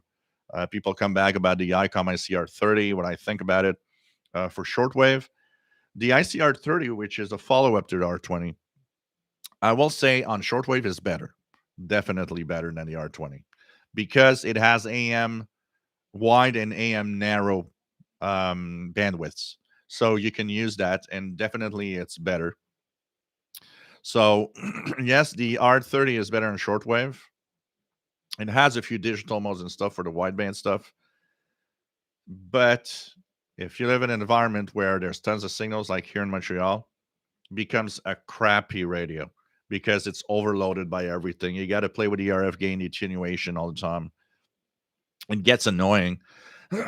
And what I noticed the most, especially both on the R20 and here and the R30, I get signals on my Radio Shack scanners that I don't get on those because they're so bogged down by the signals around it that they desensitize, and it's tough to get a lot of the things that I get really easily on regular Radio Shack scanners. So it gives you an idea. A couple of people were mad at me because I kind of crapped out the R30 because it is crappy in its front end. It is crappy in an environment like here. I know that someone living far away or someone living where signals are much weaker are not affected by that because the radio doesn't have any strong signal to kind of kill it. So people that live in that type of environment probably are really happy with it because it's sensitive and it's going to get the signals they want. But in an environment like a big city like Montreal, forget it. That's the crappiest thing you can get, and I stand by that. Unfortunately, there are things that they should have. An example: there's a GPS in it. Why not just forget the GPS and put a better front end that can actually resist all the strong signals around here? I mean, how come a $200-300 scanner from Radio Shack that I have here is 100 times better in receiving the VHF UHF signals? That's where you see, okay, no, something, that's crappy. Of course, I get always the email of, well, yours is defective. It's not. It's not. And if you look at reviews, reviews I'll come up with, that thing is so bad when you're in an environment where it can overload. What else do we have? So, Keegan, Northwest Arkansas, nice to have you here. Danny Shortwave says, Paul the reindeer. I don't think you would like me to put anything on him. I can tell you that. So yeah, Santa. Well, actually, Santa will be here for a live show next week, but there would be I will surely do some ham radio in the coming days. I've been doing a lot of FT8. I got to admit that I've for one major reason actually. In the daytime, SSB will be my first choice, but when it gets to midnight, 1 a.m., I don't want to wake up the neighbors because I talk all the time. So FT8 is nice and quiet. That's one of the main reasons, and especially because pretty much all of my ham operations has been concentrated very late at night after I finish everything I have to do in the daytime. What else do we have?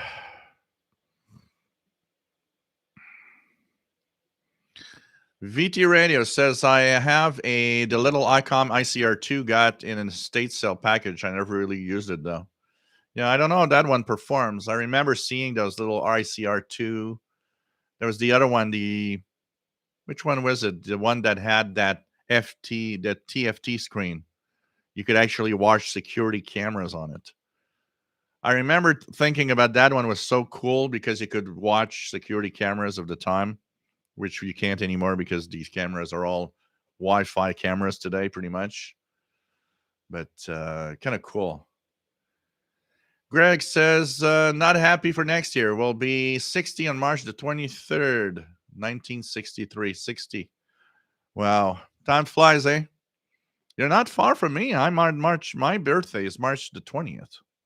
You're only 3 days difference. We have our birthday really close, Greg. I'll be 54.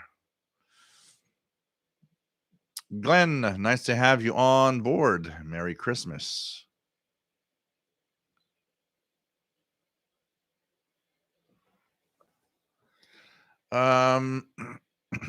Tristan, nice to have you here from Newfoundland. Merry Christmas.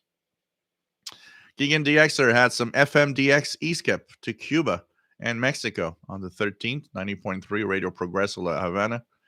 And with RDS, 90.3 XHQS. In Mexico, XHBP, also Mexico. Wow, that's pretty cool.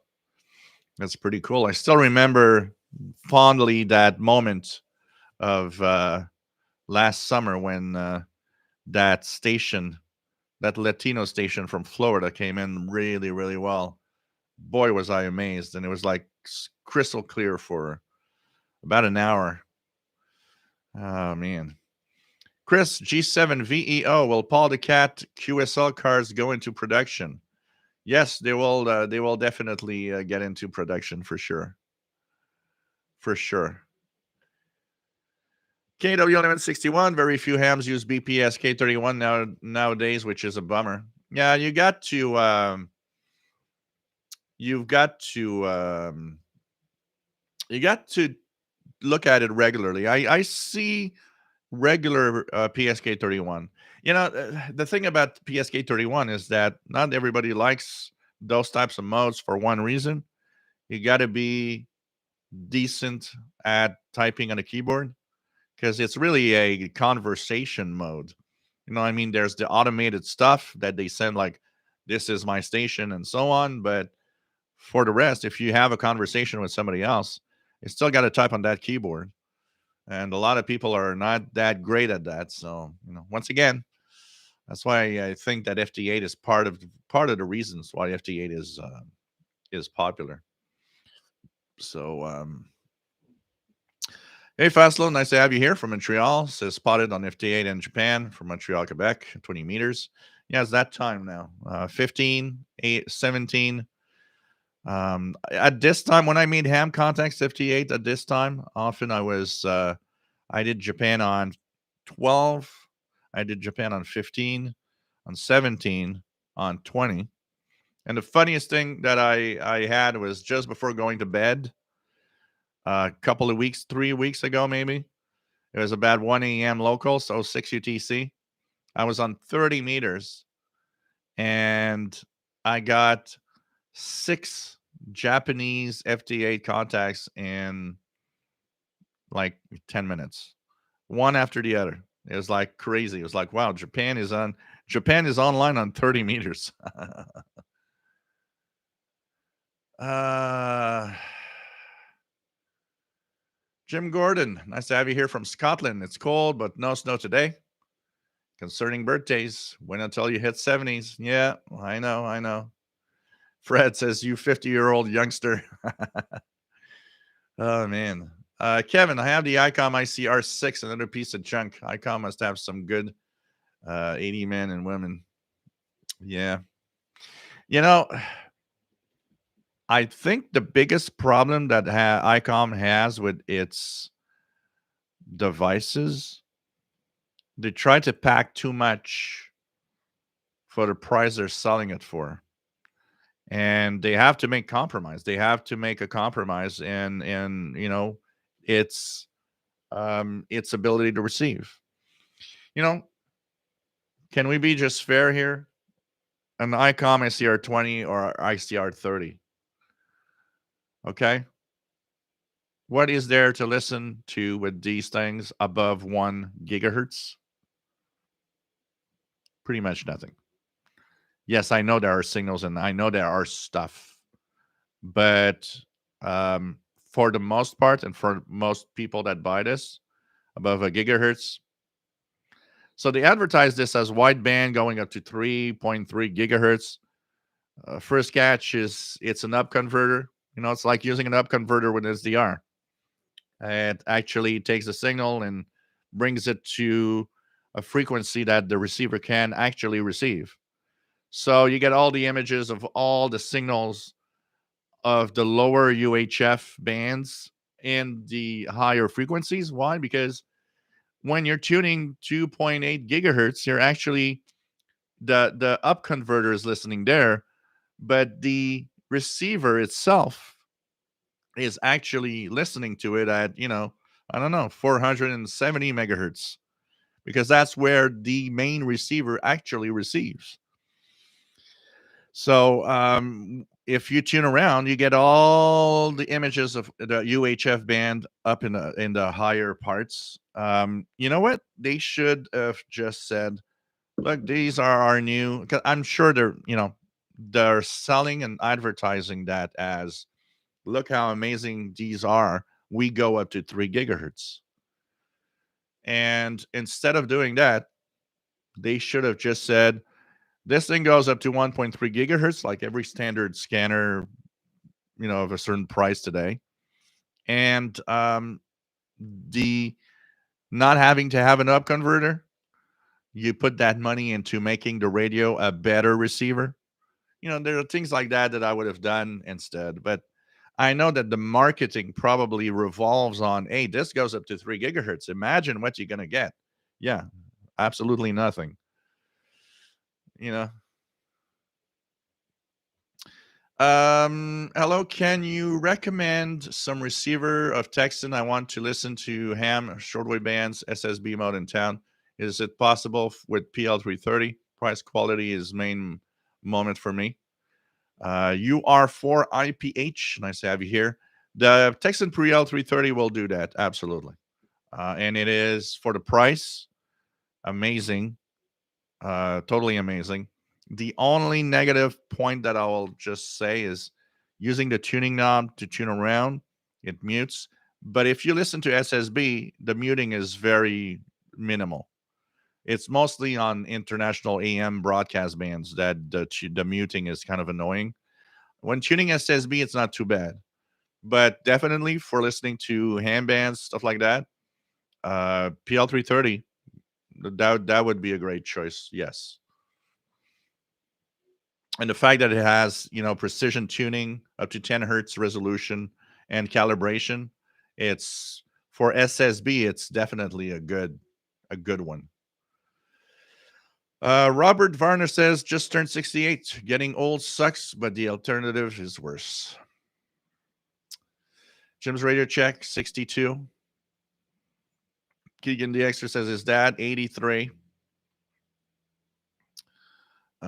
Hector Plasmic says 66 until next week. Greg says watching this show has become part of my Saturday routine. Thanks, Jill, and Merry Christmas. Cool. I get a lot of over the time. I got a lot of messages of people saying, what you're the highlight of my week. It's this. I always look forward to the live shows, and it's entertaining, and it makes for some really interesting things to watch, and definitely. Robert Osborne, nice to have you here from Niagara Falls. Merry Christmas. John Beckham from Northeast Florida. Baron von Blanketface. It's 31. Hope I make it to where your fellas are. Yeah, well, with a little bit of luck, you'll be there.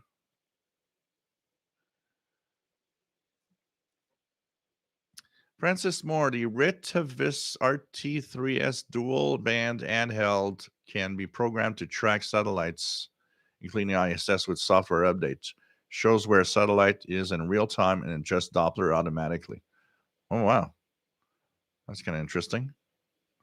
Jim Gordon, there's a new cheap small XH data out. The D219 seems to be like the D328 without the MP3 player. Anyone here got one? Interesting. KW1161 AR used to have a good handheld scanner with shortwave, medium wave, long wave, but they discontinued it like their AOR 730 units. It's a shame.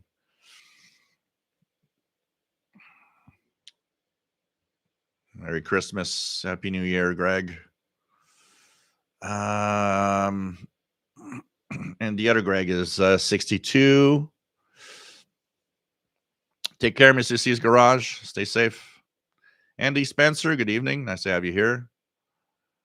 KW1161 says, bought an L-band antenna to the X satellites with my RSPONA. But now that I have it, no time to master it. Murphy's Law. Yeah, that happens. That happens. I actually am, I have a hard time finding time too. And I mean, you have ham radio, you have the live shows, I have shortwave radio, I have the tech channel to take care of. There's so much all in, being a caregiver at the same time. There's just so much to do that, my Christmas tree is usually done mid-November, and it's actually only half done because I actually painted my living room, and so it's up, but I need to make the village. I need to, tomorrow Sunday, I'm going to try to get into doing that, and make the Christmas village and everything with a little train running under. And but with the snow, it's actually giving me kind of an incentive. I like the snow is kind of putting me in the Christmas mood, basically. But boy, this year it's been crazy, and finding time to do stuff is difficult. Um, what else do we have? Greg says, enjoy my Texan H501X, medium wave, long wave FM stereo SSB, 5-band tabletop receiver. Cool. John Beckham, the Ethon is no good. If you're talking about the new big gun satellite HD, it's to avoid. It's not worth that price at all. And the only thing that maybe I'm looking forward to is the Elite Executive HD that they're going to bring out, apparently, possibly in May of 2023. That one with the color display on it. That could be something of interest to me. We'll see. We'll see the price point. I don't think that thing's going to be below 200. I think it's going to be like $200 to $300. But the new one, the big Elite Satellite HD, is crap. It's to avoid completely. Definitely. As for the other one, we'll see, because we have to wait for it to be in production. There's part of it is in May 2023, and there's part rumor that it might even be canceled.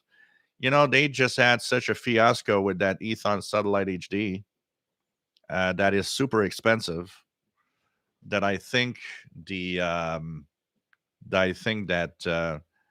it could be possible that they're just like, whoa, we're not going to release anything else. I don't know. Keegan the Extra is interested in the Ethon Elite Executive HD with a color display. Looks similar to the Ethon Elite Executive and the Ethon Grande Edition Satellite. It's just, we hope that it's going to be good,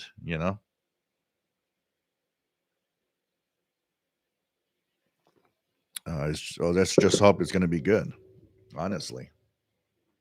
We're going to see. Yeah, the Ethon Executive works well. It definitely works well. Danny Shortwave, I love trains. I don't place a train set around the tree this year. Maybe next year. Yeah, I love trains too. Man, I was looking at HO scale trains, because that was kind of the standard when I was a kid. We would buy the HO scale train sets. Man, today it's so expensive to have one of those. I was looking around the internet, and it was like, wow, so expensive. We have a hobby shop about half an hour walk from here that sells. It's specialized in train sets and trains. Of you get everything. It's anybody that is a maniac of all the train model trains. That's a place here in Montreal. They actually have, because there's like a train club or whatever. So there's like tons of guys that meet up there every week. They have in the basement of the of that store a huge train. I don't know how to call it, but it's like they have it's like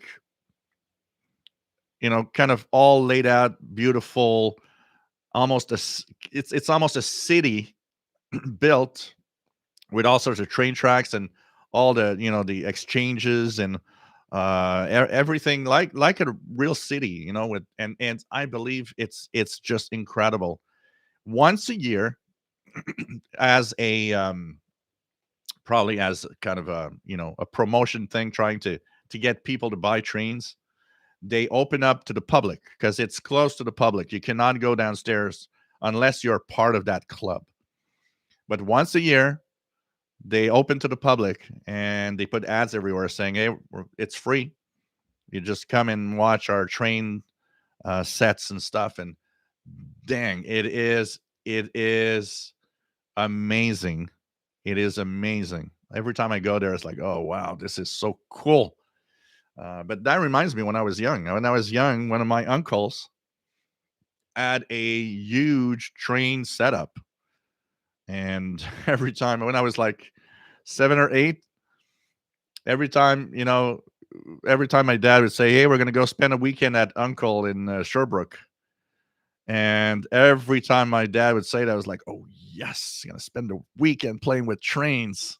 Oh man, it was so much fun. I'd go there, and the first thing my uncle would say is, "Yeah, go ahead, go play with the trains. All right." Oh man, that was so cool. um, King and the Xer had a train set around the tree for Christmas in 2004, again in 2007. Thomas Olson, nice to have you on board. Says happy. Hope everybody has a happy holiday. Thank you, Francis Moore, for the tip towards the QRP set. Definitely going through for radio. Thank you so much for the tip. Danny Shortwave Radio DX. Yes, I have a bunch of HO trains. I bought a bunch of old cars on eBay. Train lot. Oh man. RJ Dakota says the new Ethon with the new color display looks great, but will it work as good as it seems? Yeah, that's the problem. Ethons of the past have always been pretty good. Yeah. Kevin, I believe your fellow Canadian Neil Young owns Lionel Trains. Yeah, I had one of those sets. Those were crazy. I had one of those sets. I think it was something we found from one of my uncles that died, and we had to move stuff around. And my dad had brought a box one day and said, "Look what's in here." And it was a Lionel train set. And I remember that engine was built like a tank. It was crazy, all metal and super heavy. Um, and it worked. I remember putting the tracks together and everything. It's like, oh, it works. But man, Scott says it's bad karma not hitting the like button. No Christmas gifts from Santa. That's what's gonna happen. Um, Richard Wagner, don't want to be at room temperature. 98.6 is better. What else do we have? Fred Water, Rod Stewart has an amazing train setup collection. Oh, really? I didn't know that. Michael, HO scale is half of whole scale. Kevin says, when I was a youngster, I used to love going to my friend's house. His father was a model enthusiast and actually made his living with train stores. What a wonderland. I can bet you were happy. I'm sure you were happy to go to your friend's house. Oh man, one of my friends had a amazing um, racing set, and with a huge, the tracks would make a whole room where they lived. There was a kind of a one of the rooms were kind of a storage room, and there were like all of the storage all around, but the center of the room was empty, and they had built a huge racing set. And I remember because I had a racing set too at one point, and my brother actually worked at a hobby shop when I was young, and he had discounts on all the stuff in the store. And one day they actually were almost giving away a lot of the racing cars. And I ended up, I think it was Christmas. My brother gave me a box at Christmas, and in it was like 50 racing cars. And I was like, "Whoa, this is heaven! 50 racing cars." And I would go to my friends with the same, because the racing sets we had were pretty much the same types. The AFX. Does that exist still today? The AFX company that had all these racing car sets. Can we still buy AFX stuff? When I got all the cars, I called up my friend and said, "You want to have fun? I got something that you're gonna blow your mind." And I got to his place and I looked, and he looked in the box and he said, "Oh my god!" So all the cars came in pairs. So there was two same cars. So in 50 cars, there was like 25 different cars, but they were all by pair. So I made a deal with my friend. I said, "Look, I'm gonna make a deal with you. There's two of each. I'm gonna give you half. I'm gonna give you half of it, and the only the only thing that the rule that goes with it is when I want to play with your train with your racing set, you got to say yes." And he never said no anyway. Yeah, but man, we played and played with the racing set. It was crazy, but I had and tons of beautiful cars with the headlights. I had a police car with the flashing gyros. It was just great. Great memories of being young. Jim Gordon, I love trains, real ones. Where I live, Dundee is a famous railways bridge, the Tay Bridge. Sadly, the first one was the scene of a terrible disaster when it collapsed in '79. Wow. I have always been a big fan of trains. When I was young, there used to be, so what is now the old port, where it's all beautiful and has the promenade near the St. Lawrence River, and it's all touristy like. So a lot of tourists go there because it's a beautiful place downtown and the old Montreal to go. Um, when I was 5, 6, 7 years old, that wasn't like that at all. It was one of those places where there's a lot of trains. And on Sunday, my dad knew I loved trains, and I still love him today. If I go somewhere and there's a train passing by, I'm going to stop and look at the train go by. I just love it. Um, I so my dad, on Sunday mornings, often my dad would say, "Hey, what are we going to do today?" I said, "Well, it'd be fun to go watch trains," and he would take me to the old Montreal where all the trains are, and we would spend a couple of hours looking at the trains, and it was really, really, really cool. And I remember for a long time when I was young, when people would ask me, I didn't know what it was called. So I remember, like, even in school, um, they would ask me, "What are you going to do when we grow up?" And I would always respond with, "I want to be a train driver or a train engineer." And it's like everybody was like, "Oh, wow, okay." And well, it never happened. But I know that I would have loved doing it if it if the occasion if it would have happened. I probably would have loved having a job like that.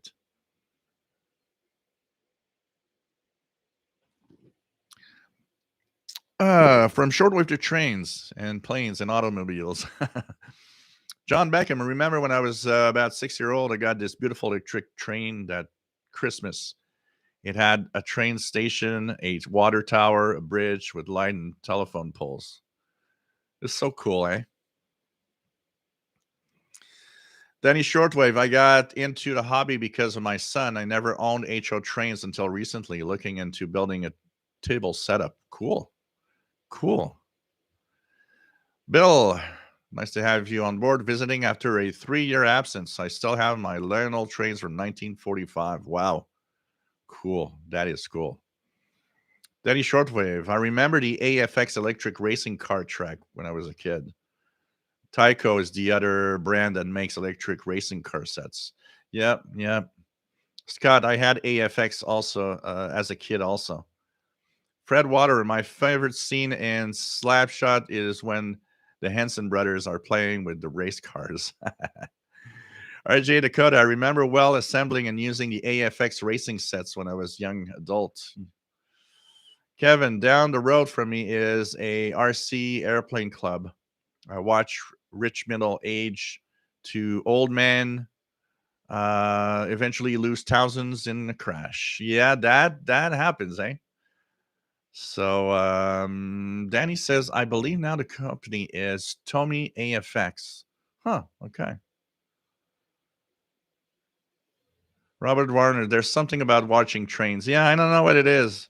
First of all, it's impressive to think about the power of these engines that are pulling, you know, hundreds of cars. It's just mind-boggling. Fred Waters says my grandfather was a train engineer. Mountain Meddling says perhaps we were cut from the same cloth. Keegan, sometimes I record a video of a train crossing while watching from the car as a passenger on my phone or a train passing by on the tracks. When I go to Perry Island, there's actually a train track there. And one of the things that I like to do when I go there is spend a little bit of time to check out, trains passing by. Most of the trains are passenger trains, but from time to time you get this really, really big, long freight train going through. Fastload, these toys were way too expensive for us back then. I wish I had some of those. Yeah, they were expensive, and they are very expensive today, too. But they were expensive. My father was making a pretty good salary back then, so I had some of those thanks to that. But we had a box. I remember because we he purchased so many because my dad also wanted to play with a train. So that it wasn't complicated to get a train set because the train set wasn't just for me. He loved playing with a train too. So, but at some point, I remember we had so many train sets over the years that I had tons and tons of tracks. And sometimes I just take the tracks out and build a random huge train track that would go like from the living room into the hallway. And but the biggest problem with that was the longer they are, the more difficult it was to get all the electricity across for the train to make the whole thing. And there was also the big problem also was that the rails would get kind of you know the metal would kind of change over time. It would, and you need to actually clean them from time to time because the electrical contact wasn't very good.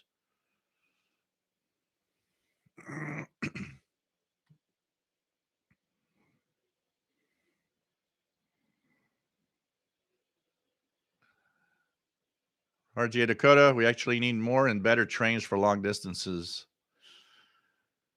Um, Fast load, bud. I had the Radio Shark radio control Audi Quattro at one point. Most fun toy I ever had. Digital proportional controls as well. I had a that was the first one. The When my brother once again was working at the hobby shop, they had everything. One Christmas, I had a four by four Jeep by Nico or something like that, Nikko or something like that. That actually sold back in the 80s for $300. It was a digital proportional radio controlled, and I remember I got that because he had it, because he worked there, he had it for almost nothing. And so I had that for Christmas. Boy, was I happy with that RC. That RC Jeep I kept and even played with regularly until 20 years ago. It lasted a long time, but over the years, it was falling apart. It used 4C batteries. And I remember if you put alkaline, like alkaline Duracell or Energizers, you had about an hour's play and the battery were dead. And I was lucky because a uncle of mine was building stuff, and he had rechargeable batteries of all kinds. And one day he came over and he saw, I was telling him that because he saw the Jeep and thought it was nice. And I said, yeah, but it costs so much in batteries that I don't use it much. And he said, you need rechargeable batteries. And I said, yeah, I would. And he said, you know what? I got some rechargeable batteries I don't use anymore. So I'm going to bring your dad with a charger. And one day he came over, brought the batteries, the charger, gave it to me. And then I use it a lot more because the rechargeable nickel cadmium batteries, oh man, it would, I would be able to play about 90 minutes, and then you charge the batteries and we were able to play again. And at least didn't have to spend $1 million in batteries. But that was fun. I really, really enjoyed that.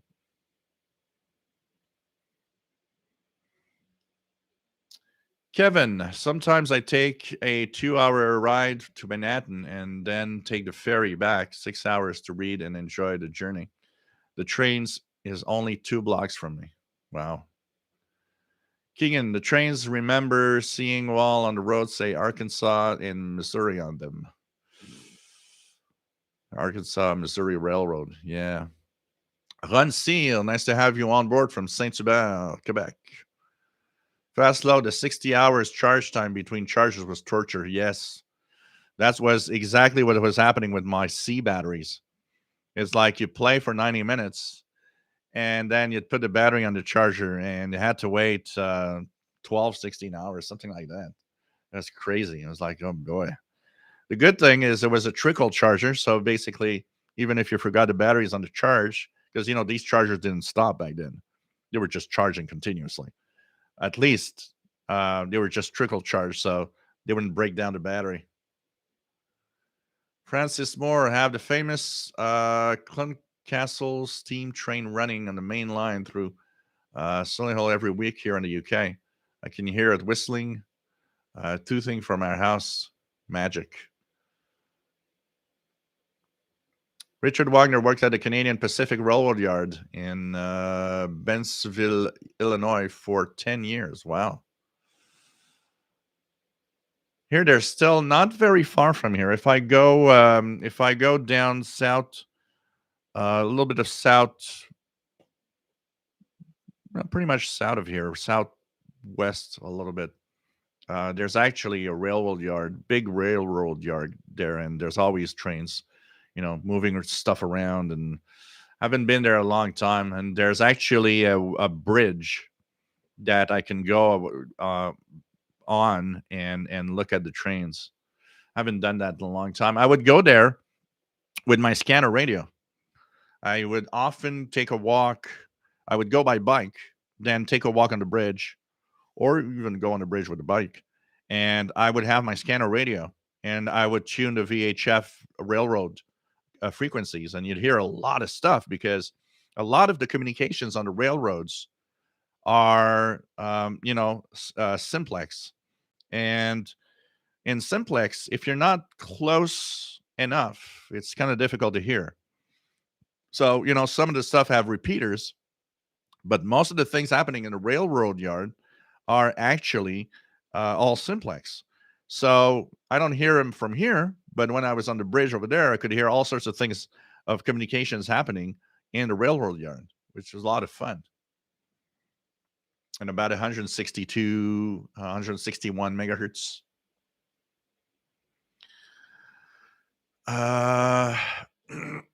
Storms, radios, and cats. Nice to have you on board. Usually we have Norfolk Southern trains run through town, but there's a steam engine that offers a scenic trip through Kentucky.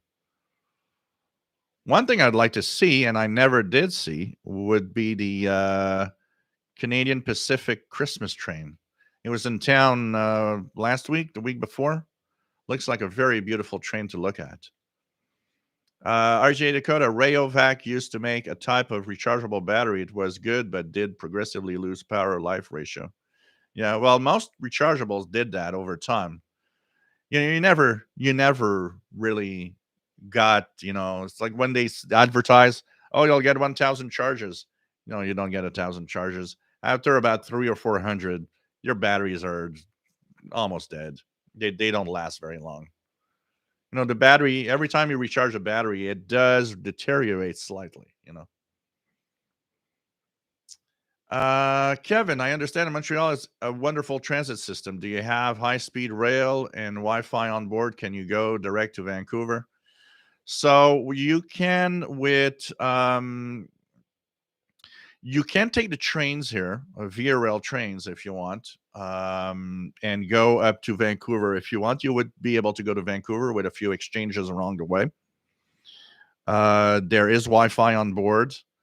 They're not high speed like you would see high speed trains in Europe, but they're about. You know, I took the Via Rail trains a couple of times here in Quebec, going to Quebec City, going to Drummondville, once in Ottawa. Their speed is about 100. At the peak, they go to 120 kilometers per hour, which is what, 65, 70 miles per hour. That's about the peak speed. They are talking about creating a high speed train from Toronto to Montreal and from Montreal to New York, which would be much faster. But, you know, that's a talk that's been there for years and nothing is happening.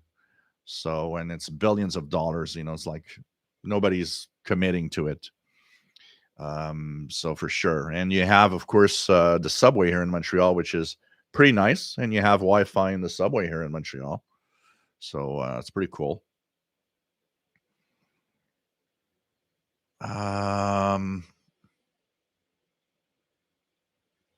problem, Rob.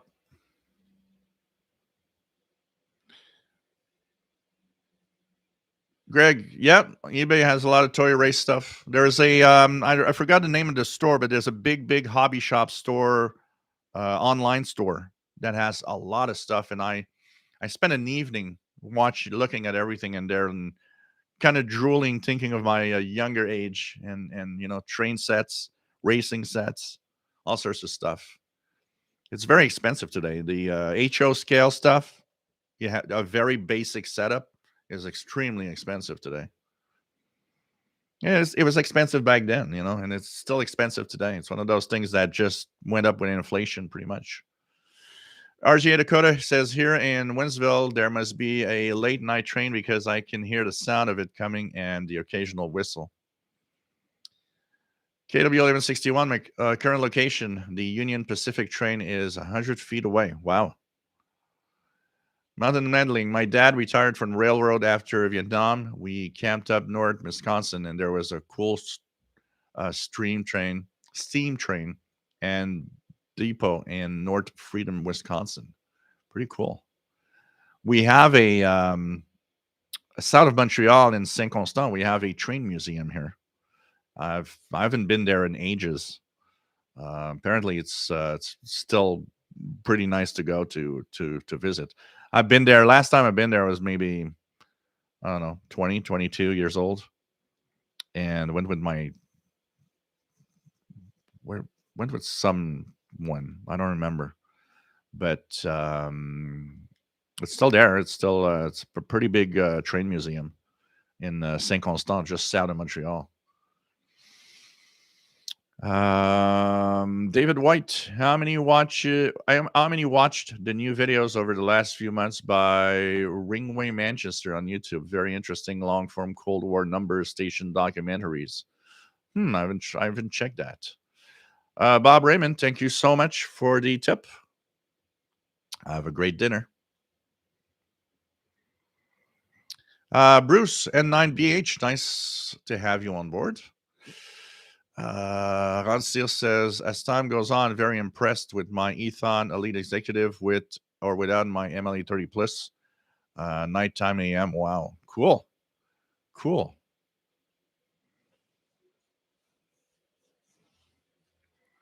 RJ Dakota says, I do like the idea of the new 18650 batteries in general. It's just that sometimes easier to find AA and AA and AAA batteries. Yeah.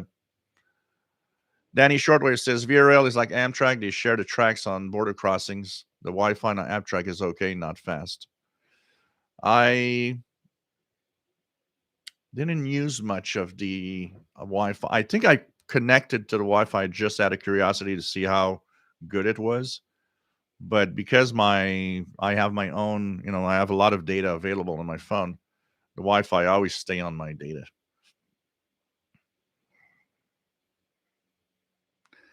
Doug Smith, did any big manufacturer offer a shortwave radio designed for use in automobiles? Yeah, there was one that was, I think the most popular one was made by Philips in the 80s.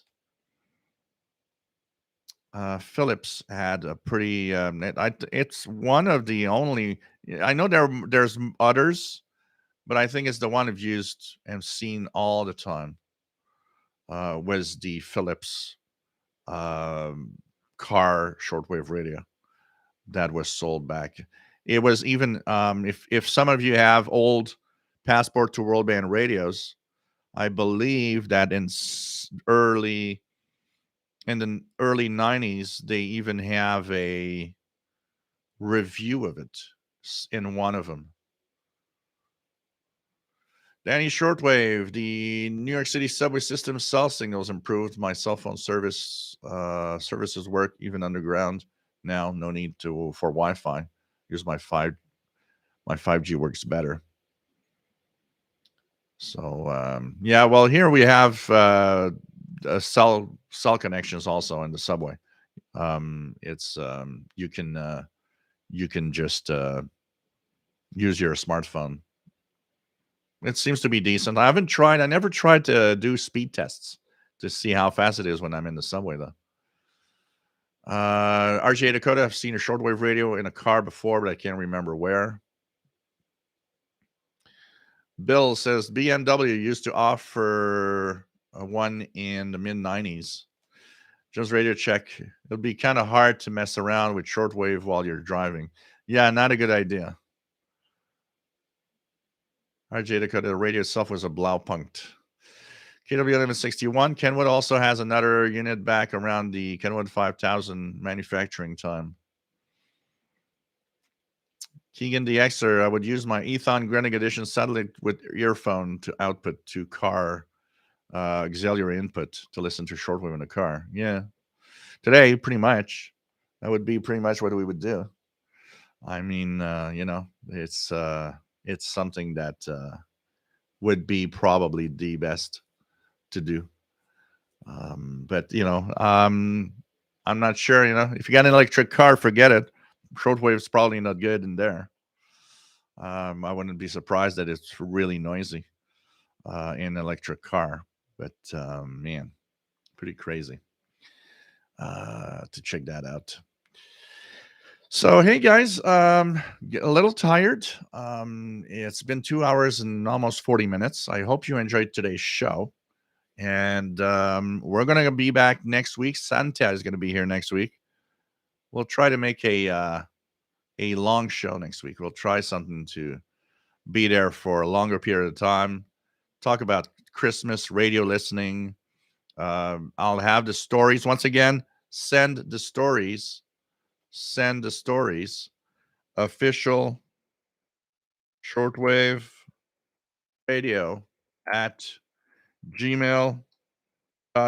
I want to have your Christmas radio related stories, and Santa will be reading them on the air next week. So,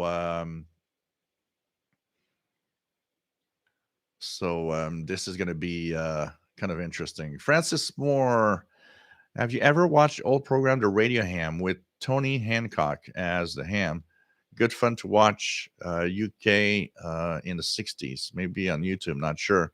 No, I've never seen that. I'm going to check it out and try to find it. Maybe on YouTube. Those old shows like that are often on YouTube. So yeah, everybody needs to be good because Santa's going to be there next week. And if you've been naughty, so take care, my friends. Always nice to be here. Hope you enjoyed the show. Hey, Vicky Pelletier, salutations. Nice to have you on board. And Santa's here next week. Take care, my friends. Stay safe. And hey, how about it? You guys want me to end with our theme song of Moscow Nights? How about it? Moscow Nights all? I'm going to check that out. Moscow Nights. And here we go. I'm going to just go and take the browser and charge that Moscow Nights. And the show with that. Radio Moscow.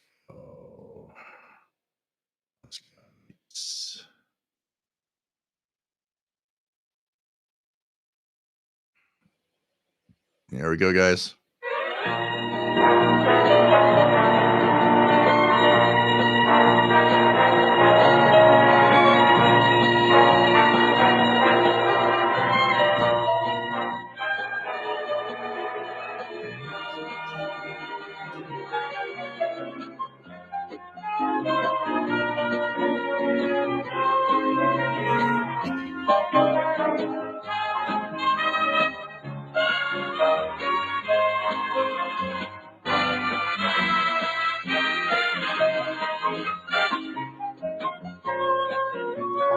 You know what, Jim? I buy the Amazon branded ones.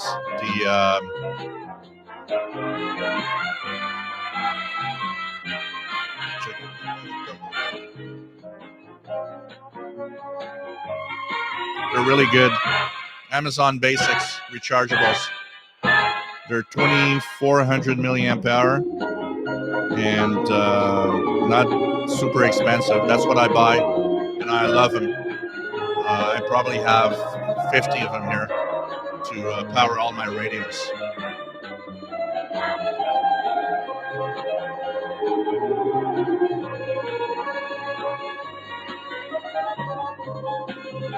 Hey, Brian Penny. Nice to have you here from Cape Cod. So next week we will have Santa. He's going to be taking my place next week. And we'll try to have a longer show. Christmas Eve special show. So I hope it's going to be a lot of fun.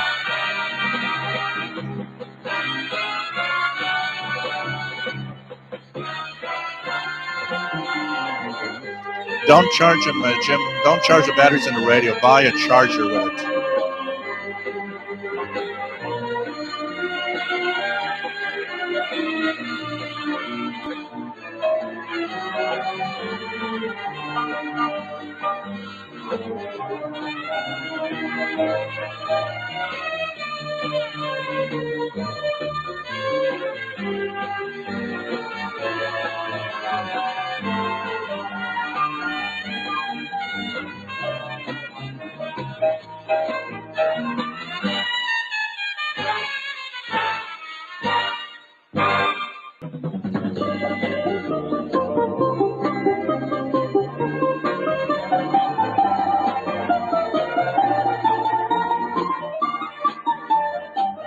I will say Merry Christmas to Mr. Paul.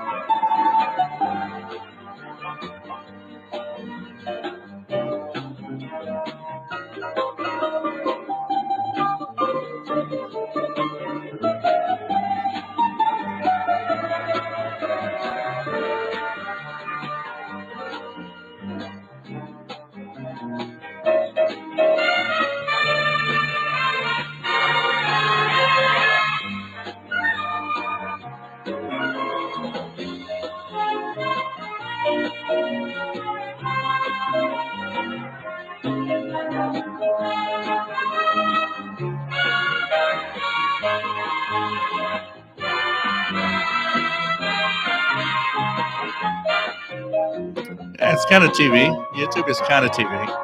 Kind of.